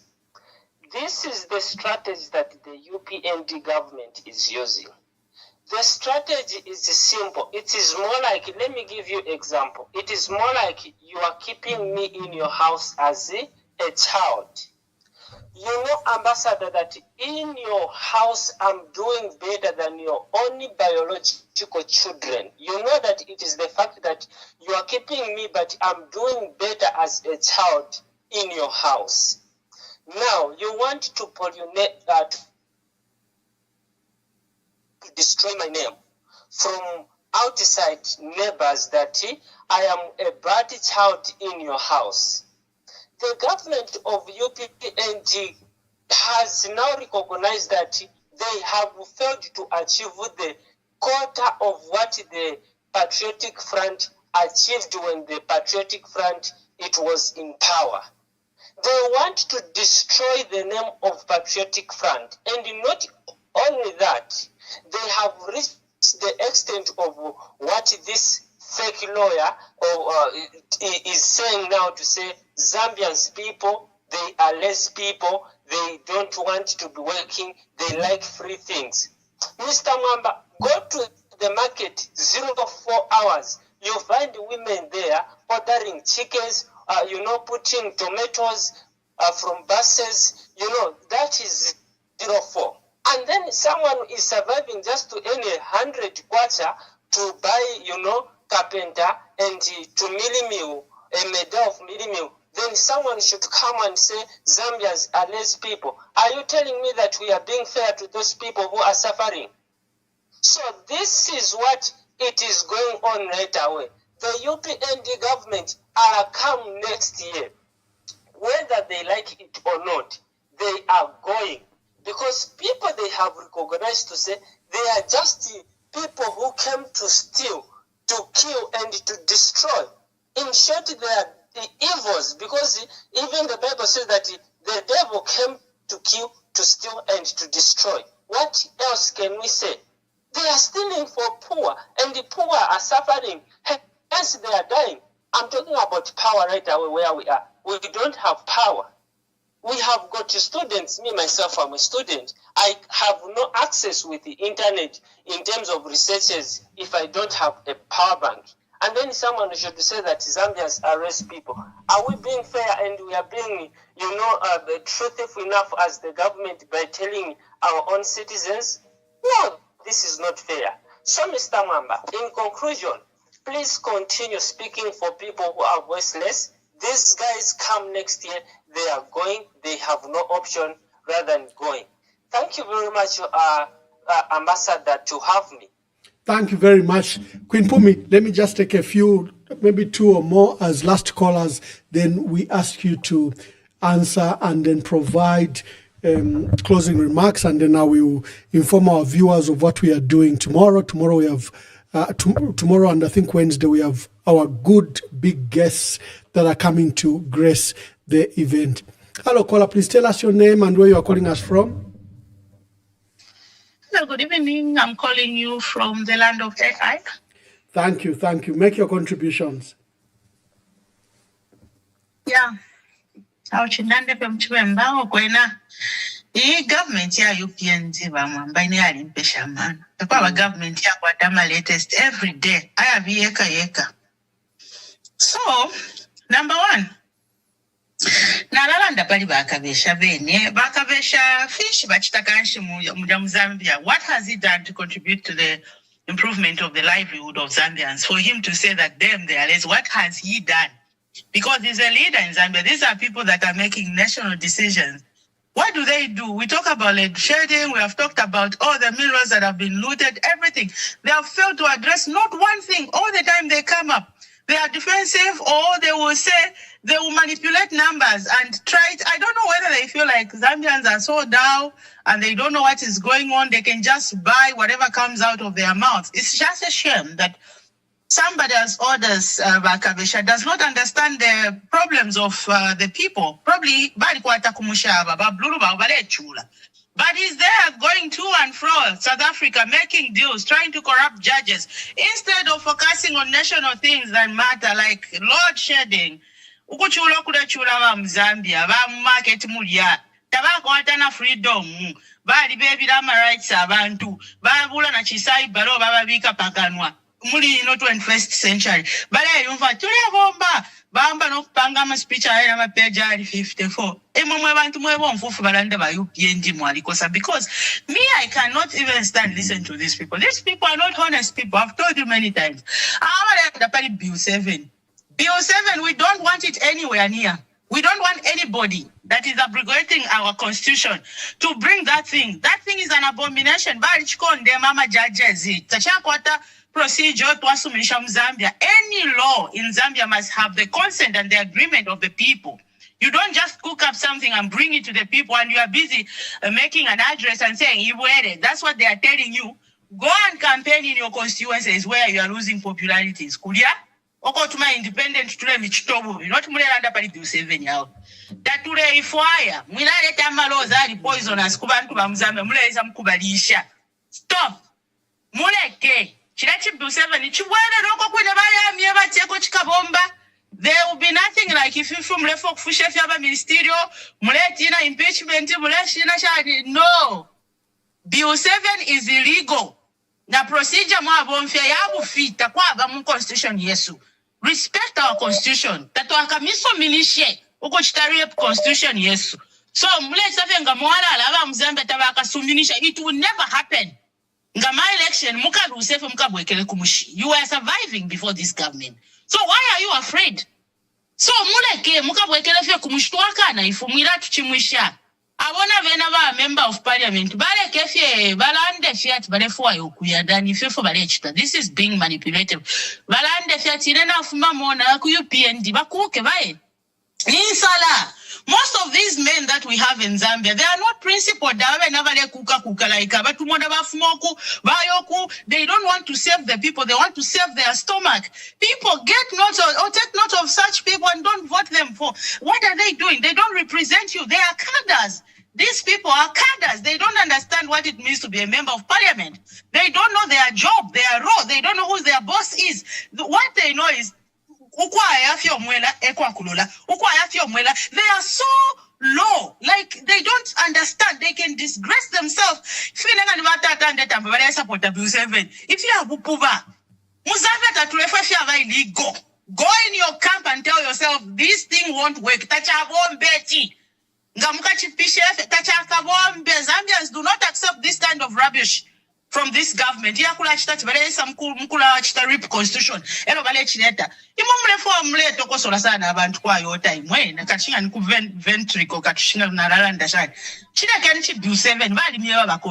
You want to disrespect our court? Documents. Thank you very much. Thank you. Let me take, I've got 2 callers waiting. Let me take first with this one. Hello, caller, please tell us your name and where you're calling us from. This is Transport calling you from Lusaka. Yes, caller, make your contribution.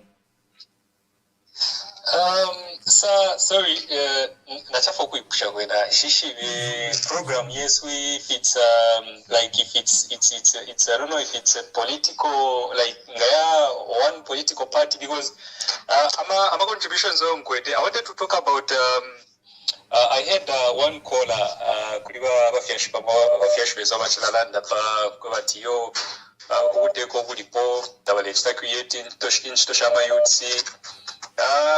Ine kutina abali newe example. Mr. Mwamba ine ndi Mubemba wa Kumansa. And after completing my grade 12, I went and did sales and marketing. So after nafako school na laika after palo for register. So after abali poba nensu aba UPND. Dalisa kwate shuko ili kukwata ko ishuko ya ku driving school yali under CDF. And right now, as I'm talking to you, Mr. Mwamba, Nalisa engaged just after Napuisha fie driving school yandi, Nalisa kwate shuko ya kuingira nchito as a driver, ku company mosoete tindumbule.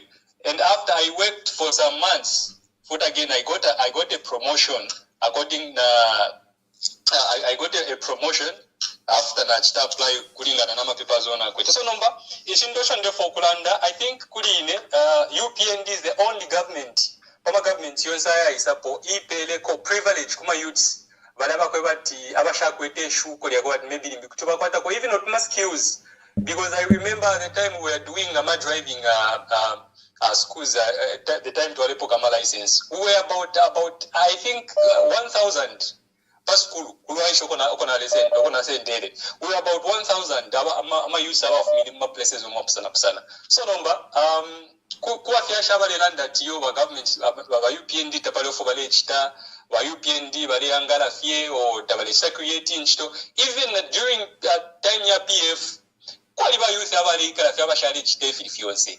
It's not that government if we yachita creating situation kuingisha ba youth bonse the whole country bambo kula bomba government yachita creating nchito iyo in mentality ya iyo twa onaikila mo for Zambians, because the ocho tufeturech as youths for Zambians never tufeturech tako create inchito for ebene waipangire nchito wemwine not to kulalole that your government it's the creating to government teach the so no.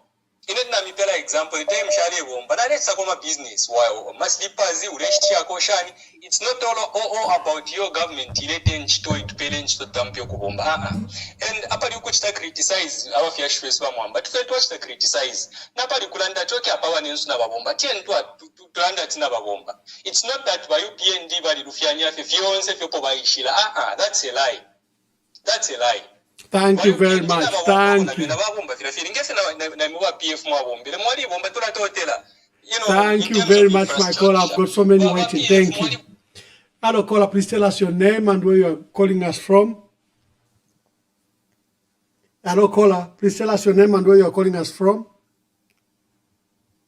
Good evening, Ambassador. My name is Anonymous. I'm calling you from the land of AI. Yes, Anonymous.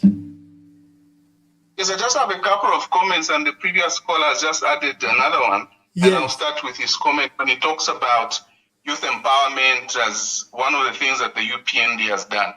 I think when you are measuring the impact of a government, you must measure the things that they have done better than those who were there before. And youth empowerment is not new. Youth empowerment was taking place during the Patriotic Front era. So it's not like when skills training has come now. It's not like free education has come now. These things haven't come now. So we need to be talking about the promises that were made based on the things that were missing before. And then we measure and say, okay, so the promises you made compared to your friends, you have done better. And when you are talking about youth empowerment, that's not true. But when you talk about load shedding, for example, I remember very well that during Patriotic Front era, load shedding was sometimes 4 hours a day. And sometimes twice a week. So you'd have twice a week or once a week, but only for 4 hours. Today we have load shedding every day, but we have power for only 4 hours. So that's a failure. You know, I find it very difficult, Ambassador, to listen to certain people who, even when they are living in the problems and in the failure, because of some kind of alignment that they have, whether it is partisan alignment or whatever alignment, they feel that they should defend the wrong, which is very embarrassing. As Zambians, can we get out of that kind of thinking? When something is going wrong, let's stand up and stop it. And what is happening now is we are seeing even young people losing their minds and becoming empty-headed praise singers who would, even in the middle of suffering, pretend that everything is okay. No, not everything. Things are not okay. When there's 20 hours of load shedding every day, on what moral sense are you standing to be able to say that even now things, there are certain things that, no. Even the numbers now, I go to another point, the numbers that we are hearing in the president's speech, that the economy is growing at whether it's 5.2 or 6.2 per year. How does an economy grow without production? How does an economy grow without production? We've seen businesses, butcheries and barbershops and salons and shops closing. Lots of businesses closing down because there's no money. There's no electricity for production. There's no circulation of funds in the economy. And businesses are closing. And someone because they have some sort of alignment, or maybe they are just paid to talk, they would come up and begin to utter these praises. It is very embarrassing. I think us as Zambians must get out of that, snap out of that, and come back to our senses and be able to look at things the way that they are. Now, I just want to close with this one. There's a document that has leaked. There's a document that has leaked. It's a document by the UPND, and I will tell you the title of the document right now. It's called UPND Political Strategy, Geopolitical Mapping and Electoral Prospects for 2026. This document that we have stumbled upon is a document that the UPND is using to try, and they have included Bill 7 as one of the strategies to perpetuate their stay in power. They're using it, they have done a research and they have done a conclusion, and they have put up strategies and recommendations of the things they need to be able to do to manipulate the public through messaging and so on and so forth, so that they can cheat the public to make them think that Bill 7 is good for the nation. Listen, Zambians, wherever you are, you need to stand up against Bill 7. It must be considered as BID, brought in dead. If the Constitution Court could rule as they did, why should we go back to that conversation again?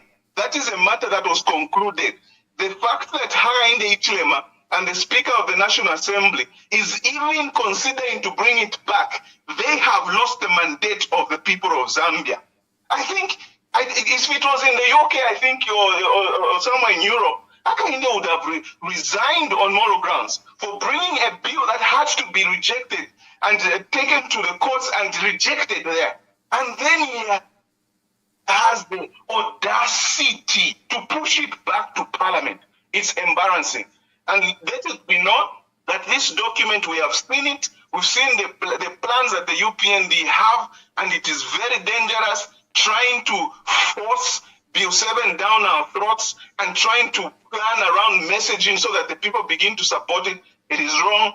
I'm calling on all Zambians to stand against it. Thank you so much, Ambassador. This is a great program and an opportunity for us to voice our sentiments. Thank you very much. Thank you very much. That is on the screen there. You can see that Stafford Mulusa is a Solwezi Central Member of Parliament. He has said they are bringing, he's a chief government spokesperson, and they are bringing back Bill 7. Hello, caller, please tell us your name and where you're calling us from. Hello, from Livingston. Yes, I'm from Livingston.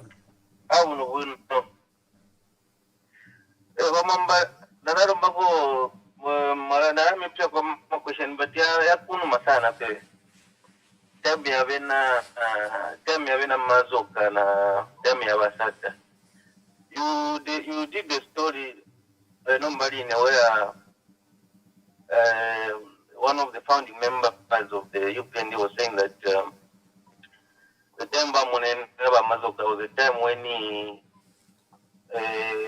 government carried Motoga, and then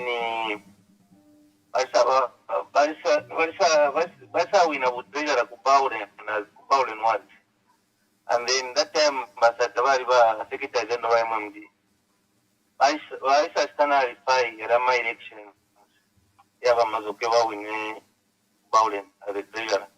That was like what level. And then Nero Kumena guys off minimum P advisor die over America, so another political party. So for I push up because I'm sure those years you are already acquainted with the issue to do with governance. The first question is, it's a version 35. As a word treasurer. Why was that sit nullified by Mr. Sat?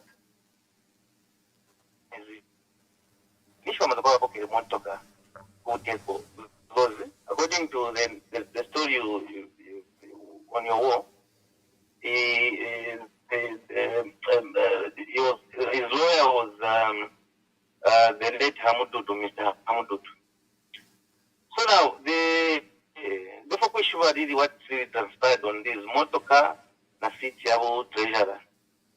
Because I've brought in that issue because the storyteller apelele pe pakwati aire mkulisha na wali mpoka motoka bali sana na rifai city hapa. But in the focus share ngire bampoke motoka bali sana na rifai city hapa. It's on the push for Mwamba. It's in relation to how we openly restricting our PF. Our PF, though first come parliament, the Bremer Bachpiri, from 2010 to 2021. The first come parliament, they won the Bremer Bachpiri because Bachpiri was a talk to Murushwa Kushta. Utungurushwa Kushta, everyone's why meaning a candidate in 2021. I just told to Murushwa Bachpiri. But if you look at even the mass structures of starting our provinces, no aware of River Spirit. And we've got Chaving and Parliament. What's the What's that? And the other MPs of Marangarumbarina. Our MPs Marangarumbarina. Yeah, but the Parliament in PF. But because the vast memory PF, but the first English, I'm a businesses. Parish tofu by Parliament. But look at what is happening in Parliament. Look at what our own MPs are doing to the party which took them to power. The party wa Munaya Funisha Wantu Munsara. But look at the way I won't hear my MPs. My MPs about winning 2021. I won't hear Sanam Parliament. Bamwewa, Sondwele Len, Sondwele Len. Sondwele Len Bamwewa. So, again, the Kenny Sondwele, Utum push walks to a river spirit, each penny. Now, the question is, if persecution PF from the UPND, can be the person, initially, because by then, Antuba, he was the assistant to Mr. Mazok. So Antuba now is works very closely in our present race. So those are some of the issues from Mwamba, Singapore, Kushopan, Chikakuri PF. That my members were Kamburi, my brothers were all family of Bakamburi, Wakontoka, and Mbafna, no That's what I have. Thank you very much. Hello, caller. Please tell us your name and where you are calling us from. Ambassador, this is Robert from Manchester calling again. Robert from Manchester, yes.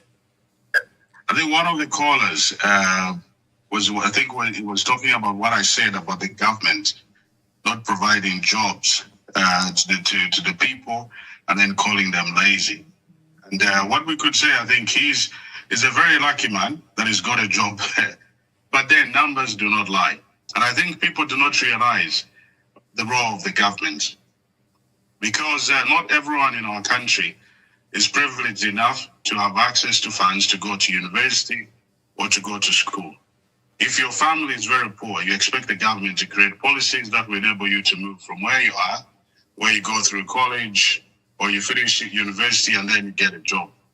So I think what he was trying to say there, I think it's very naive, because with him, and what I didn't like is the emphasis before he could say anything like that, me and Bemba. What does that has to do with the government creating jobs? So what is he trying to tell us? So that we should believe everything that he's going to say because of his tribe? That is not how we should look at issues in our country. He's probably not even Bemba. Why you start like that? Yes, because the emphasis, or for him to say, by the way, I am Bemba. For me, that actually rules out exactly his argument, because then you could see that there's a narrative that he's trying to deliver to the people that are listening, probably for people to believe him that is right. There are people that have jobs, but the majority of our people in our country are suffering. And the job of the government is to create policies. If the government cannot employ everyone in our country, but they can help to make sure that those people that are in business are able to employ more people by creating good policies, good tax system, so that you could have good investors that give people real jobs. But for him to come up with that kind of a conversation where you're trying to actually make it okay for the government to say that, that's very, very wrong. The government has to design policies for economic growth. They have to find ways of public investment in a country to come in. Education, skills development, and all those things, support for small, medium enterprises, which we could all say it's not there because of the load shedding issue that our country is facing. There are so many areas that we could say. But what my brother was saying there, and I'm happy for him that he's got a job, but there was no need for him to bring the emphasis of the tribe. I think that's wrong. We shouldn't have debates in those lines. But numbers do not lie. The Zambians are struggling. People are more poor now than they were 4 years ago. That is a fact. And the country, everything is broken in our country. But yes, there are people that have jobs. So we're not saying everyone in our country does not have jobs. But the majority of our Zambians are poor. You know, so I think that was very wrong for him. Said, no, the government cannot give everyone jobs. Yes, we are aware. Not everyone is a civil servant in our country. But there are people that work in the private sector, and it's the role of the government to create an environment for more investors to come and create jobs, and also to help people have the skills to do the kind of work. So I think, yeah, that's what I wanted to say. I think we shouldn't have those kind of debates where people come with tribes. You give your argument, and I'm very happy he's got a job, but the government has failed. Thank you. Thank you very much. I've put up a picture there. Someone has said, why haven't you discussed the issue of Honorable Jean Chisenga? She's a member of parliament for Mambilima constituency in Luapula, and she was brutally attacked while at parliament, in the parliament precinct. And the police and the Speaker of the National Assembly have not said anything, not even State House. I think that was a terrible, terrible occurrence where they attacked Jean Chisenga, Honorable Member of Parliament for Mambilima. And someone prompted me that, Ambassador, you have not discussed this, especially that it happened on the official opening of Parliament. Remember last time the President was opening, Jean Chisenga told the President, but President Ubu fee. So today, you know, on Friday, I think they targeted her to ensure that she doesn't attend, and she was brutally beaten. There she was lying at a private hospital, and we hope that they will take this matter seriously. Hello, caller, please tell us your name and where you're calling us from. Ambassador Mwamba, it's me again, Madam Unknown from the AI Kingdom. Thank you. I also was forced to call back because I think this is the narrative that the UPND wants to run with, or numbers. You want to lie with numbers. And in the document that I said I came across, which is the leaked government, the leaked UPND strategy for them to win the election, one of the things that they've highlighted in that document is to attack every media person who's speaking for injustices. For instance, you are speaking for the people injustice. Queen Pumi speaking for the injustices. So they've been a guy given the target of coming to your platform and some kind of disregard what you're saying. For instance, the guy who came with I'm Bemba, I have a job and all that. We are talking about one person. What did President HH say when he was in opposition? Wasn't he saying, whenever you see me, you say, Barry, how many of those, when he said Bali Inchtomuriwe, how many of those can today say Bali Inchtomuriwe who've got jobs now? And then, like the previous caller has indicated, he's talking about having policies that are going to be favorable for the youth. Let's look at the current unemployment youth currently. It's at 9.8%. Meaning the youth, how much is the population of the youth? And then you say 9% of those who are in the labor force are not employed. So you talk with numbers. Don't come here and tell us because you have you go and get a job in the CDF and you think, oh, and then everybody has gotten a job. Let me just highlight one thing, Ambassador. It was not long ago when we saw Mwizukanji go on a platform and she said, who is going to speak for us SMEs because of the load shedding? We all know that was also a narrative to show that the government is listening, because the following day we were seeing the Minister of Youth and Sport engaging with the small and medium enterprises. We all know where that was coming from and so forth. So these are some of the things which we're saying to say, just because we got a job does not mean the majority of the youths have gotten the jobs. We look at the numbers, and numbers, like my previous caller said, don't lie. So that is one aspect I also wanted to emphasize and just bring out to your attention. And then when I called, actually, I meant to speak also on one factor of Mr. Kabesha. Mr. Kabesha himself, following the speech that the president gave to say, court should be our last resort.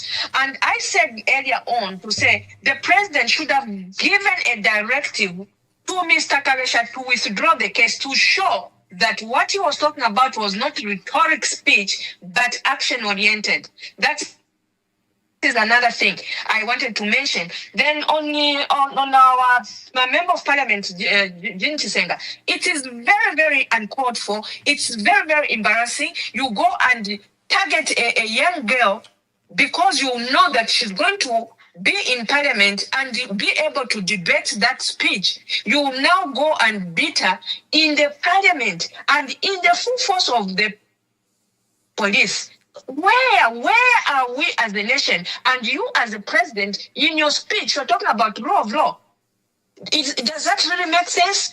It doesn't make sense, because exactly what Queen Fumi was saying, the president says this and the other thing is doing the other thing. And he has not even blamed that or condemned that, meaning he was in support of that. So these are some of the things we are saying. The president, what he says does not make sense. It's rhetoric. He should be consistent with the truth and so forth. So thank you so much, Ambassador, for giving me an opportunity to call back again and make a contribution.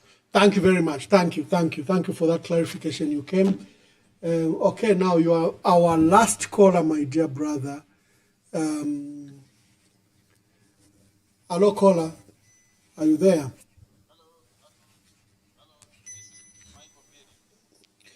Oh, just a minute. Hello? Yes, caller, you are our last caller. Hello. Yes, we can hear you. Yes, this is Michael Perry. I want just to contribute about what happened at Parliament building, where a member of Parliament was beaten by the UPND cadre. This is uncalled for. I think the president should come out and protect members of Parliament. And this is what happened to JJ Panda. He was abducted, and it also happened to Munia Zulu. They almost abducted him from the Parliament and was protected by, I think, by that time, Chief Whip, the leader of opposition was Honorable Brian Mundubile. And when our members of Parliament, who are lawmakers, if they can be vulnerable and beaten at the promises, and the government and the president are quiet, the police are quiet, we are demanding that those who clobbered honorable member of Madam Jean Chisenga, they should be arrested immediately. There is no sacred cow, because they used to say that under the PF they were thugs. Now under UPND, which President Hakainde Hichilema, he said that cadres are gone. But why cadres now are beating members of Parliament in Parliament at their workplace? This is uncalled for. Then the other thing which I wanted to talk about is this man who is wearing Dr. Mwale. Let let all those PF labels, they should now declare, they should go to UPND instead of people to start counting the head and the tail when they are supporting UPND. And the Honorable Speaker of National, Madam Nelly Mut, declare If it were for PF, you would have done it within some seconds. But why are you taking time? Because they work together with Jabinga. All those, the labels, they know themselves. When those from Eastern Province, they know themselves. Let them resign so that they create by-elections rather than hiding in the name of the Patriotic Front when they are not even helping the Zambian people. So Zambians, we must be ready. We must wear our armor to defend ourselves. You remember last week, Gilbert Liswaniso, he was also on the radio trying to threaten the UPND members. He's not threatening UPND members. He's also threatening Zambian people that if you're going to support independent people, we are going to deal with you. So Zambians, we must stand the way David stood, that we must prepare ourselves and defend and fight these uncircumcised Philistines. I'll call them uncircumcised Philistines because they always want to provoke the Zambian people. We gave them power. They said there was too much Kadarism, but why today they are still provoking and trying to beat our members of parliament? Zambians, we are now bitter and we are going to show them in the ballot box. And Zambians, we must stand and defend our constitution. As the constitution stated that we must protect and defend, this is the time we must defend. And those serious members of parliament, they must impeach the president. They should start the motion now to impeach the president because he has breached the main constitution in our country. We are now tired. We are now getting upset. You know, it's not fair. Thank you. Thank you, my brother. Thank you.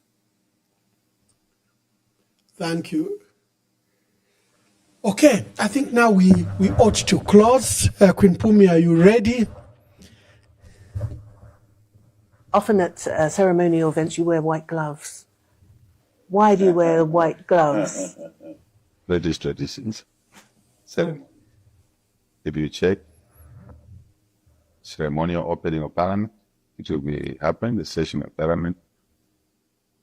I'm supposed to go in a saloon of a certain time, in color. And besides, is a horse carriage. British heritage, colonial heritage, which should we continue with it? Should we not? So the questions for me to ask. So we still have tradition. So you're not a member of a secret group? I know what you said. This character has been defined in so many ways in my years in opposition, including being called things that I'm not. So it comes with the territory. I wish the environment to be cleaner. Besides that, Madam Speaker, we should not rush to court when we have a challenge, even at a family level, business level, government level. Court is the last resort. When dialogue is challenged, court is the last resort. Madam Speaker, I have to emphasize that so we don't get mixed feelings in this House. KCM has paid off a large... Wonderful, Queen Pumi. This has been a wonderful program, very insightful. Callers supported the program and our position, and they ran us through the issues of the national address by the president, issues of the young lady, Ethel Chisoni Edwards. The U.S. Embassy have issued a statement that the president of the U.S., Donald Trump, signed an executive order that Americans who are arrested, willy-nilly over flimsy issues, those governments who suffer issues including sanctions. Then we went into the details of the address by the president. His numbers about economic growth, the issues around the mining sector, agricultural sector, I think we dissected them. The sad matter of Jean Chisenga, it has come from callers, and it's a pity that we didn't get it. We didn't get it. I don't know how I missed that, especially that it happened in Parliament. Let me just invite your comments about the matter of Jean Chisenga. Yes, so the matter of Jean Chisenga is actually heartbreaking because she's a woman. That's number one. Above all things, it's looking at a young woman who is an MP attacked on parliamentary grounds Where is Zambia police? Where is the police at the parliament? Where is the Speaker of Assembly in all this? Where is VP Nalumango in all this? So it just shows us to the extent of lawlessness that this government can go. We have a president in his speech, he mentioned about rule of law. So what rule of law if under the nose of the president, a member, honorable member of parliament is attacked there? My heart bleeds. You know, my heart bleeds, and I wish Madam Honorable Chisenga quick recovery. She's a young lady. Maybe she could be my daughter's age. You know, she already suffered another blow when, for making a comment against the president, her house was burnt. So, UPND, what kind of politics are you practicing where you can't tolerate uh, your opposition? You know, members of parliament have been worse hit opposing UPND. Zambia police ba Grafael Msamba, ba Jack Mwimbu, ba Roha Monga, where are you? You know, these are crimes against humanity, crimes against top officials in the opposition to be beaten, honestly, and all of you are quiet. It is a shame, really. It is really a shame. And I'm going to tie in my closing remarks on the budget, on the speech that was presented, and the Bill 7, and finally, just my final comments on everything. So coming to talk about the abduction, we are calling it abduction. So we know, I personally, I don't know her, I don't know Ethel Chisono personally, but I follow her, and I started following her when her videos went viral of her using profanity. Personally, I don't support profanity, but I am a human rights advocate, and we are here to advocate against injustice. So in the matter of Madam Ethel, it is not why she was arrested, it is how she was arrested. And that's why we see the US Embassy publish a statement about wrongly arresting American citizens. We tell you to say, it's only you Zambians who don't respect the rule of law. In your own country, even disrespecting law among a lawmaker. Honorable Chisenga is a lawmaker, but the same law which she is protecting, which she is creating to legislate, part of to legislate, has failed her. And now, again, we see a woman. The details of this arrest of this Madam Ethel is actually jaw dropping. There is some deception. She was lured there. She was promised, and lo and behold, she was captured. You know, so we thank the United States for standing and actually bringing out this memo that wrongful arrests will not be tolerated. I repeat, it's not why Ethel was captured wrongfully that we are upset about. It is how they did it. Yes, she has to answer for her charges, but do it the wrong way. My take on the budget, on the speech by the president.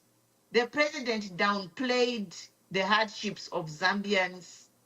They like his implementation, again, promises.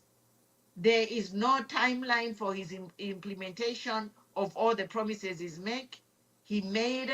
It was weak on energy and the cost of living for the people. Let me just remind Zambians that only less than 40% of Zambia is electrified. If you didn't know, you can research. So Zambia, less than 40% is electrified. And those 40% Zambian who are connected to the grid are lacking power. So where is the plan in electrifying the entire Zambia? If you can't even electrify a 40%, a meager 40% of the population, it is a shame. The statements, they were vague against corruption, and I expected the president to say something against corruption in his government, which he did not. He didn't address our criticism, like he's just oblivious to the mounting criticism. Instead of confronting what he's facing, he is ignoring us and trying to shut the opposition. I want to remind the president that he was in opposition for 20 years and no one shut him up. Among the cases that the president has, when he was in opposition, speaking is none of them. So the president enjoyed speaking freely, offering checks and balances. Of course, he had a few mishaps here and there, but the president and people such as myself continued to speak freely under the UPND, under the PF government. Now, to fast forward to today, UPND have the audacity in a leaked document to even have a plan to clamp down opposing voices. This is laughable. A point to clamp down Facebook. I don't know if this is true or not. They are already like clamped down Facebook, but they are even trying just to shut down Facebook so that only their lies, Zambian can listen to their lies like it is Swaniso. Zambian can listen to lies of Mwaliteta. Zambian can listen to the intimidatory remarks of Tabesha. You are lazy. This is what they want us to do, to brainwash Zambians to think we are not good, we are failing. In the end, we take a suicide and kill ourselves because we think we are not working hard enough. There is a limited focus on social protections, and he raised the expectations without looking at the caveats or the risks. The president promised 8,400 new beds for university students. Mr. President, university students are not the only ones who need your help. In fact, university students, they don't need your help. They are already on a path to get their education, and when they graduate, hopefully they will land a job or become entrepreneurs. Mr. President, I challenge you to think about the 20 million Zambians who are suffering. That woman in Shangombo, in Sesheke, in Muyombe, in Nakonde, the woman who was waiting for that ambulance which never arrived, the woman who wants her antiviral drugs because she didn't even know how she got the HIV. These are the things we want you to address. Attorney General Kabesha, has he heard of the Sustainable Development Goals Initiative of the UN of 2030? Where is Zambia at in providing free, affordable shelter, housing, and water? Of course, we have the free education. It is a sham. The free education is a sham because we know that some of the teachers who were hired don't even have a grade 12 certificate. So it's garbage in, garbage out. You have unqualified teachers. Teach what quality of a citizenship are we going to have? I'm moving to the Bill 7. Bill 7 is BID. It was rejected by the Concord, the highest court in the land. So the president and Mulusa to come here and say we are bringing back Bill 7 is a contempt and he should be impeached. The president should be impeached if he tries to bring the Bill 7 back. This should be the last straw that is going to break the camel's back. We have tolerated the president's abrogation of the Constitution with impunity, but this Bill 7, if it comes back, it will change the rules of the game in the 11th hour. Why? Is this why the president has also overruled the Emoluments Committee and give judges, increased judges' pay and the housing allowances? so they can support him in the Bill 7? Is this why? If it is so, my dear judges, the day of reckoning will come. If any judges decide to overrule the Concord and push this Bill 7 into law, there will be a day of reckoning for all of you. I am saying this as a human rights advocate and as a Zambian. Enough is enough. We are tired of you Zambians betraying the country. You people given positions of power, you are betraying the country for utufumo twenu. Ingo utufumo twabena Zambia. Yeah, wonderful. Yes, and lastly, I just want to say Zambia is the poorest country, among the 60 poorest country, and let's not allow the looting of resources. And my closing part is if this Bill 7 passes, it is going to add a third MPs, which will be handpicked by the president. And you know our constitution, two-thirds are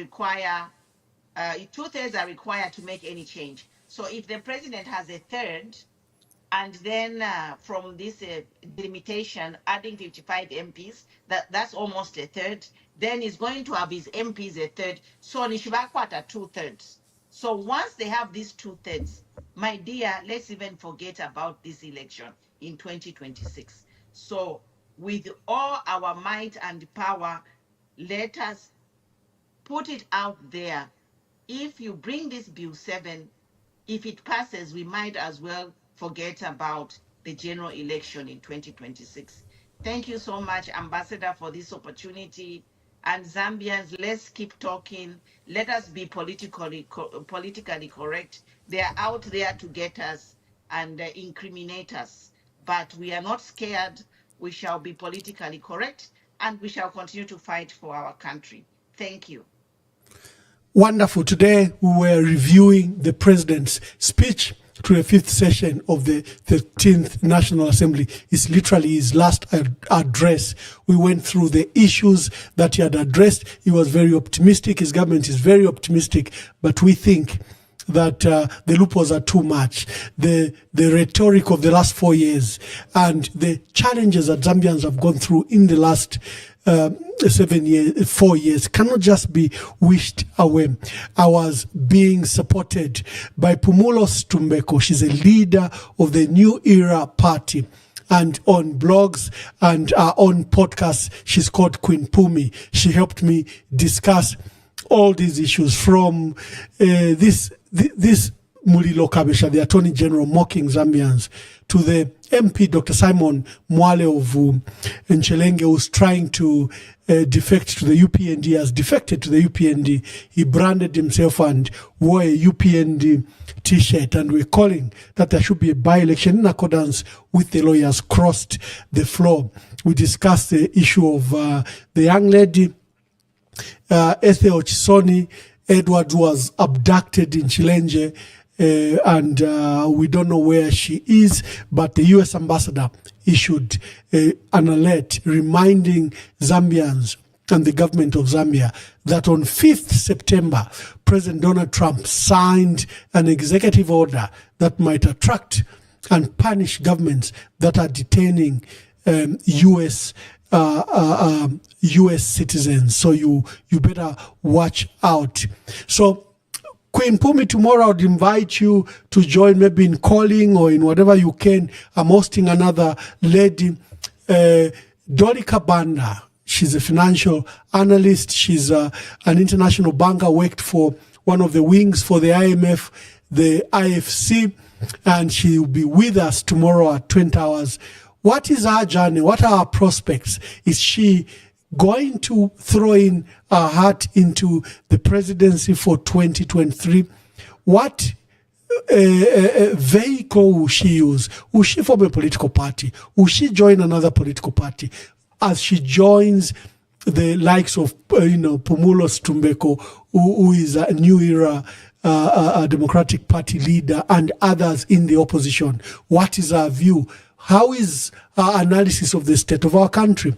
She last held a position of ZCMI chair and things went very wrong, went south. Is she willing to discuss that matter? So join us tomorrow at 20 hours as we host Dolly Kabanda.